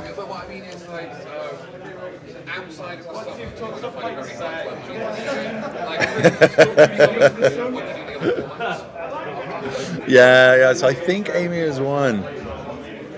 I mean, we're here for your viewing pleasure. I mean, it's basically just a weekend of us just chatting absolute rubbish and then watching some games happening, right? I think it definitely won't be Wood Elves on the top table, unfortunately. Oh, I love the Avatar War. One of the interesting things, like, I think the Avatar War models look more like Games Workshop models than the new Games Workshop models, which is kind of crazy. Although, obviously, I suppose Felix is working from right. I love Felix's stuff. He sculpted my favourite Dwarf Lord, which is, the one that stood there like this with his moustache over the top of his hands like that with the axe. Such a cool model. It's definitely my favourite model. So you can see why all of that stuff looks awesome. Like the Orcs and Goblins for Avatars of War especially look so much more Warhammer Fantasy than the newer stuff, definitely. So they are currently just working on their points, and then we're going to get them to sit down and have a little chat through how the game went. I mean, it was it was definitely a fun one. Yeah, no, he is. Yeah, it is. I loved this stuff when he was working at Games Workshop. My favourite dwarf sculptor. So cool, so cool. I wonder how much she's won by. I think there's definitely going to be a point swing. The Warriors brick with the 2 wizards in getting pushed off was quite a big point swing. Let's have a look. So if I go and have a look at the list now, so the unit itself was 320 points. The Sorcerer Lord was 240, and the Exalted Sorcerer was 135. So that is it's pretty big. And I'm not sure. I think she's probably going to get something potentially like a 14-6, I think. But we'll get them to talk it through anyway. Oh, yeah. No, I fully agree. They're really, really cool. Actually, I say this. There are so many cool sculptors around at the moment. There are some awesome miniatures kicking around. And like you can go like real kind of classic with it. Like I really like the new Mum Mini stuff as well. And I can't remember what so I used the gyrocopters in my 3rd edition army. I can't remember what they're called, but I think it's like Old Realms or something. They're really, really cool. Right, they've worked it out. I'm going to get them to come sit down and talk you through the game. And they can explain. Do you want to come around, guys? And you can talk through. Right, I'll move out. They are coming in for their little interview now. Right, so if you just want to look over and talk through the game and just